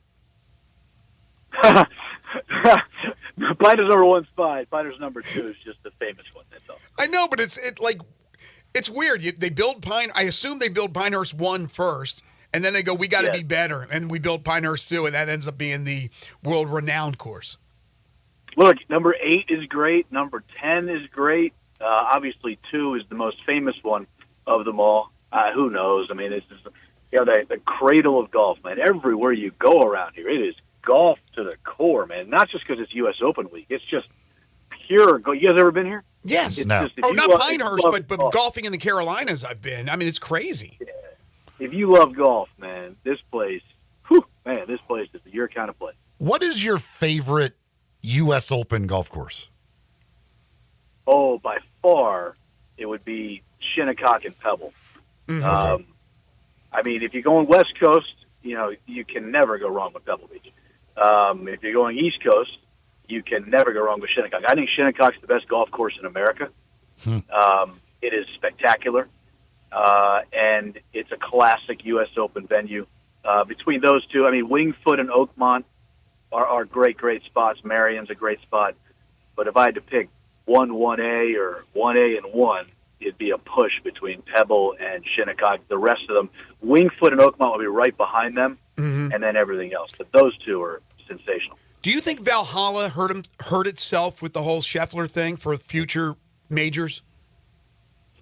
It certainly didn't help, Greg. What I think is going to happen is that because of the scoring, and because of the way the golf course plays, I just don't think it's hard enough for the guys at a major championship. Clearly, the Scheffler, Louisville police, the way that was all handled and taken and blah, blah, blah, that certainly is not going to help the equation. But I think the larger issue with Valhalla, it's a shame, too, because you guys have been there. Louisville's an awesome sports town, and they step up for big events, always have. It's just Valhalla's just not up to snuff. I just can't imagine the PGA of America going back there. But I will say, they used to own Valhalla. And that's the reason a Ryder Cup was there. That's the reason a couple of PGAs were there. That's the reason this PGA was there. But they sold it a few years ago to a local group. And that local group made sure that there was at least one PGA in the future. And that was, the one that was a few weeks ago. But I don't know, man. I just don't think you want to see 18, 19, 20, 21, 22 under par at a golf course. And at Valhalla, that's what you're going to get. These guys are too good for that course. And that was playing mud balls for most of the tournament. Yeah, exactly. These guys, look, when you give these guys an opportunity on a softer golf course, now you can't help the weather, but for the most part, in the second, third week of May in Louisville, in Memphis, and places like that, it's going to start getting warm, start getting humid, and the golf course is going to get soft. And that golf course, unlike your guys' place, TPC Southwood, which obviously in August is hot, humid, and soft, that golf course is tough, man. And Valhalla it's not a resort course, I don't want to say that, but I just can't imagine the PGA of America going back there after those guys tore it up like that, because it's only going to get worse and worse, for the guys are going to get better and better, and there's only so much you can do to the golf course that's already been built. So I don't think they're going to go back there anytime soon, Greg. By the way, going back to your thing on Shinnecock, because we were looking at this yesterday about future sites for the U.S. Open. Yep. Why is that not in the rotation more going forward? I think the members there, Shinnecock is some serious horsepower, Eli, and I think that Shinnecock, Wingfoot went through this. If you remember, after 06 when Jeff Ogilvy won, they didn't have one again until the COVID year DeChambeau won. They skipped a year in the rotation. I think a lot of times at clubs like that, especially in the North, the membership is like, wait a second, we're giving up our golf course. We've got about 15 weeks to play golf, maybe 18 weeks to play golf. Do we want to give up the 2 weeks prior, the week of, and then the golf course is torn up the week after? Do we want to give up a quarter of our year, for the most part? That's a tough spot. Right. And I think that Shinnecock understands where it wants to be in the rotation, and it doesn't mind, say, skipping one. Instead of every 7 or 8 years, do it every 12 or 13. Steve Sands from the Golf Channel on NBC joining us on the Sissy's Log Cabin guest lines. All right, before we get to your picks and what you think will happen this week at Pinehurst, I've read that there was a lot of positives that came out of Friday's get-together with the PIF people and the PGA Tour members and all that. From your vantage point, are you hearing anything that is a positive that we could look forward to? Yeah, I mean, sure. I've heard some optimism, but I also have heard that they're far apart. They're just a little bit closer. So, I don't know exactly what that means, but yeah, they made some progress. The sticking points, guys, are the same, and we've talked about this for months now. The sticking points are on one side. Did we lose Steve? Steve? What's that? Oh, we lost you for a second there. Yep. Go ahead. Oh, I'm sorry. The PGA Tour doesn't know what to do as far as bringing the players back into the fold if that happens, and they also don't want team golf. It's an individual sport. That's the way they want to do it. You know, Ryder Cup, President's Cup, that's one thing. Maybe a team event like the Zurich Classic of New Orleans or one or two events like that, but not, you know, anything remotely close to a bunch of team events. On the other side, the PIF guys are, you know, the LIV guys, are adamant about the team aspect of it and bringing everything together. And I just don't think the PGA Tour is in a mood right now to want to acquiesce to LIV. However, all that money they receive from SSG, the $1.5 billion, could become $3 billion if they come together. And as you guys know, hedge funds and those people, they're not investing just for the heck of it. They're investing because they want some money, and they want their money as quickly as they can get it.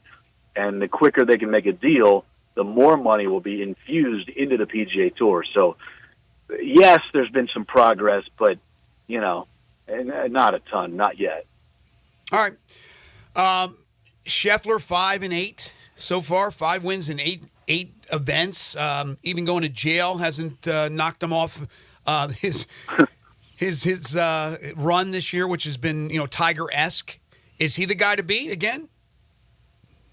Oh, man, by far. And if you believe, and it's not a horses for courses situation, because the last time the U.S. Open was played here was 10 years ago. So Scotty's never played a professional event here. But, I mean, you got to drive the ball well here. You can't get yourself in trouble off the tee. The greens are brutal, so your iron play is going to be absolutely needs to be razor sharp. And your short game has to be fantastic because of the runoffs on the greens. You're going to be chipping and pitching a lot. And Scotty is as good an iron player as there is on tour. His driving ability is ridiculous right now. He's so consistent. And his chipping and pitching is, you know, top 10, top 12 in the world. And it's just made for him. Tailor-made, maybe not, but this week is made for him. And he's playing so great. He's the largest or the shortest, depending on how you look at it. He's got the shortest odds of anybody at a U.S. Open since Tiger in 2000. Wow. Pretty amazing. Well, you gave a Schauffele for the PGA on this very radio show. You called your shot. Are you calling just Scheffler? Are you going with chalk, or is there a couple of guys that we should look out for? Is 1 out of 100 a good percentage? You sound like me with my bets, my friend. But if it's not Scheffler, better than 0 out of 100. If it's not Scheffler, who's it going to be, Steve? I think Schauffele is really, really primed and ready for this thing. I think Schauffele will be there. I think Colin Morikawa will be there. Colin Morikawa is such a great iron player. I think he's the best iron player in the world. You know, I think that the 5 or 6 best players in the world have kind of separated themselves here, you know, in the last, say, month and a half. And I think that that's been good for golf. But I also think that you're going to see some repeat leaderboards. The Schauffele's, the Morikawas, the Schefflers, I think those guys. I think I was very impressed, by the way, Greg, and I'm not trying to be condescending, that you pronounced Ludwig Oberg's name correctly. It's not easy because he's got the A and the Aberg. Well, they also they kept pronouncing it differently constantly, like as it. And I think we finally settled on this one. Well, we gave up, Eli. We just literally walked up to him on the range. About 6 months ago, we walked up to him on the range and said, "All right, Ludwig, what do you got? What is it?" And he told us it's Oberg. I wish he would have chosen Aberg because it says Aberg on the screen, so everyone can see it. But he went with Oberg, and I think he has an excellent chance. His first ever U.S. Open, man. I mean, the guy's been in a Ryder Cup, and he's already won a PGA Tour event. He's top 10 in the world. His first ever U.S. Open. And I think that this place is also a good spot for him. The U.S. Open's interesting. You know, like a lot of times in the U.S. Open, you'll see guys win a major for the first time. And I think that, you know, Ludwig could possibly win a U.S. Open here. It would not shock me at all if Ludwig is on the first page of the leaderboard. But I hate to chalk, and you guys know this, but it's got Schauffele and Scheffler written all over it. It really does. Just the way those guys are playing, the way this golf course plays. I don't know. I don't think Scheffler or Schauffele are going to get beat. Since you're best friends with Tiger and all, I'm not going to ask you about his chances this week because I don't think he has any. But is he going to be the Ryder Cup captain for next year? Well, he should be. I don't know why he hasn't given him an answer yet. It's I'm trying to park here, guys. I knew. Live radio. Yeah, Way down, folks. Of course, all the way down, you'll see a parking sign. Yo, squinting on Y, stay to the right. I appreciate it. Memphis radio says hello. There you go. There you go. That was a parking It sounded like the guy. It sounded like the guy on Jay Leno's show, the sidekick. Exactly. All right, I lost my train of thought. What'd you guys say? What Tiger in the Ryder Cup? Oh, Tiger. Yeah, you lost me on the best friend thing, Eli. Look, I don't know why Tiger's waiting. I guess he thinks he can. I guess he thinks maybe he can play on it. Gosh, he can't or possibly maybe he doesn't. think that. Maybe I wouldn't think so, but I just don't think that that's possible anymore. And I also think maybe, perhaps, remember how he was a President's Cup captain, Eli, in Australia? Remember that? Mm-hmm. At the President's Cup in 2019, he was the road captain. Maybe he would prefer to be the road captain as opposed to the, home captain, because there's not just more pressure, but there's certainly more to do when you're the captain of the home team as opposed to the road team. So as far as trips made and appearances and PR and all that kind of nonsense that Tiger, I'm sure, loves doing. And maybe he doesn't want to be the guy in New York because Bethpage is going to be a zoo, or maybe he's thinking about it. But he's got captain written all over it, and it's his if he wants it. And I just can't imagine why he would say no. And it's been a long time. They told us off the record, like in November it was going to be, decided. And now here we are in June, and it hasn't been decided yet. So Tiger clearly is contemplating it. Whether he, takes the medal or not, I don't know. But I would imagine he would be. Like, I don't know why he would. It would be a heck of an honor. Great time for him to do it. He still is in touch with these guys. He's still young enough. And let's face it, New York, man. Are you kidding me? It's going to be. Yep. It's going to be a zoo, man. Well, listen, jump on the NBC Lear and have a safe trip to Pinehurst. And I'm already here, man. Oh, okay. I didn't know if they were. I didn't know if the guy was directing you to the private airport to jump on the Lear.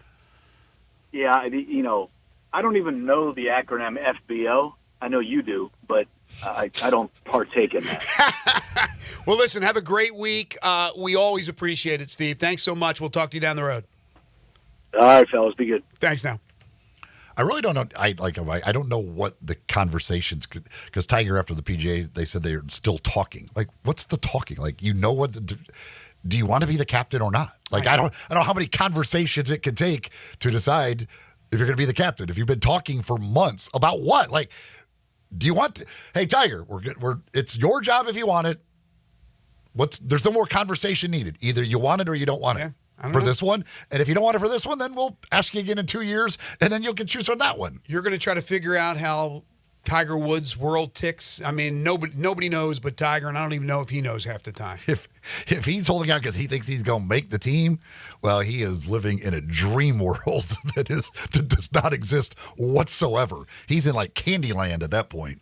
Don't let rising costs and high interest rates bum you out. The folks at Genesis Diamonds have a great deal going on this entire month. Through the end of the month, June 30th, you can get 0 interest financing for 5 years on any purchase from Genesis Diamonds. That's right, any purchase. Pick out any piece of jewelry, 0 interest, 5 years over at Genesis Diamonds. So you can get one of those great engagement rings, or maybe it's a wedding band, or maybe it's a beautiful necklace or a pair of earrings, or maybe it's a pre-owned Rolex watch. Whatever it is, whatever you pick out, You can get zero interest financing for 5 years right now at Genesis Diamonds, located at Poplar and Perkins Extended.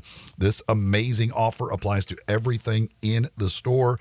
So it's a great way to get, if you're thinking about getting engaged, get a beautiful engagement ring, and you could spread those payments out over 5 years. And that's with zero down, and spread those payments out over 5 years with zero interest. That is, again, Genesis Diamonds, Poplar and Perkins Extended. You're listening to Sports 56 Mornings with Greg and Eli on Real Sports Talk, Sports 56 and 98.5 FM. Broadcasting from the Family Leisure Studio, we are Sports 56 and 98.5 FM.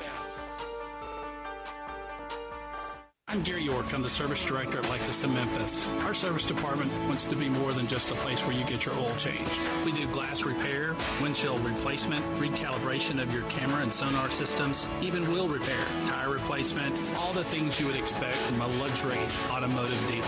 Please check out our website. You can schedule your appointment, check out our specials, hours of operation, or if you'd like to do it in person, please reach out to one of our associates at 901-271-5199.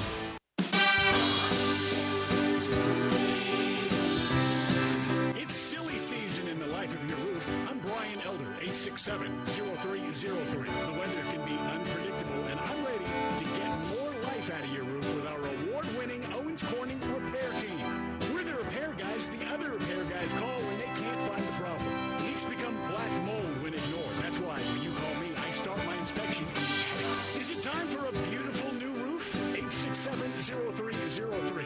I'll measure your roof from outer space and get you an estimate right over the phone. The best warranty in the business, including a warranty against ice dams. The only roofer in Memphis to offer a warranty against water intrusion due to snow buildup. Ask about military and first responder discounts. 901-867-0303 or BrianElderRoofing.com.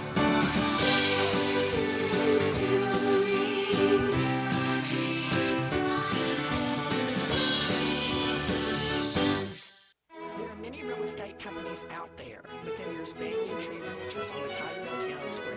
There are hands-on, family-owned boutique real estate companies whose agents have been offering exceptional attention to their clients for over 40 years. In an ever-changing world, Banyan Tree continues to maintain a small-town personal charm while providing a worldwide connection through its internet marketing presence. Personal service will never go out of style at Banyan Tree Realtors. Their agents are people you can trust, offering service you deserve. From residential homes to commercial properties, farmland, land lots, and historical houses, Banyan Tree has the expertise you can rely on. So if you're downsizing, upsizing, moving in, or moving on, give Banyan Tree Realtors a call today. Craig Smith and Mary Jean Smith and their agents are ready to serve you. Call today at 901-620-8920 or 901-359-2520. They say health is wealth, and I could not agree more. That's why if you or somebody in your life is living with everyday aches and pains, I want to tell you about Relief Factor. And I'm telling you, I can feel the difference. Relief Factor is a daily supplement that helps fight pain naturally. Naturally. Now that's a big deal. Developed by doctors. Relief Factor's unique formula of ingredients all work together to help support your body's response to inflammation. Instead of masking pain for a couple of hours, Relief Factor actually helps reduce or even eliminate your pain for good. Whether it's neck, back, joint, or muscle pain, if you're looking to feel better, live better, give Relief Factor a try. In 3 weeks, you will know if it's working because you'll feel it. For instance, I was sent Relief Factor to try, and I've been taking it every single day. I'll tell you what, I feel the difference every day. Go to ReliefFactor.com or call 1-800-4RELIEF. That's 1-800-4-RELIEF. Save on your first order. Don't let pain tell you how to live. Fight back naturally with Relief Factor. These products and statements have not been evaluated by the Food and Drug Administration. These products are not intended to diagnose, treat, cure, or prevent any disease or condition. Now back to Sports 56 Mornings on Sports 56 and 98.5 FM. This hour brought to you by Jenkins Floors and More. Here once again are Greg Gaston and Eli Savoy. Well, this is very good news. Chiefs defensive lineman B.J. Thompson has been released from the hospital after he went into cardiac arrest last week. Thompson, who's only 25, suffered seizures, went into cardiac arrest on Thursday while in a special teams meeting at the Chiefs practice facility. He was sedated Thursday and through the night and was on a ventilator overnight to help with breathing. He regained consciousness on Friday and was removed from the ventilator. So certainly good news. That was really scary. Yeah, you don't like to hear those things. Yeah, I mean, you sometimes, unfortunately, will hear stories. They were practicing and something happened. A player collapsed. They were in a meeting indoors. 25 years of age. So I don't know what this means as far as the career and all that, but the most important thing is that he's alive, he's doing well. New York Jets head coach Robert Saleh told reporters today that quarterback Aaron Rodgers is not at minicamp, an unexcused absence that is subject to fines. But he did go on to say it was for an event that was important to him. So obviously it was important to Rodgers, not really important to Robert Saleh and the Jets. So he will be fined over that. Talked yesterday about the UFL games this past weekend. Mm-hmm. The Sunday game with St. Louis and San Antonio, 1.274 million viewers against the NBA. That's a very impressive number. What about Saturday? Saturdays was that was a little over 1 million, I think it was. That's very good. I'm pretty sure. I can't remember for sure. I saw the Saturday number, but I can't remember exactly what that was. Let's see. This guy, he always posts them. He probably has it. Saturdays, 1.1 million. See, this is great. That's why this league is surviving. It's coming back. The question is, what will they do to make it better? What kind of tweaks will they make, if anything? That's going to do it for us today. Thank you for listening, folks. Thanks to KJ Wright, to Mickey Barker, to Patrick Canale, and to Steve Sands for joining us on the show. Tomorrow we're back starting 7 a.m. We'll go 7 to 10 as we do each and every weekday. Lawrence Dockery will join us at 8:25. Big week for soccer, both for 901 FC with 2 matches, including one tomorrow, but also for the U.S. men's soccer team. And to Michael Cole at 9:05 to talk Grizzlies as his latest mock draft, his first, I think, has come out. We'll talk to him about that tomorrow, again, from 7 to 10 here on Sports 56 Mornings. Waldo and Friends on Sports 56 is coming up next. For Eli Savoy and for Zach Boyd, I'm Greg Gaston. Have a great Tuesday, everybody.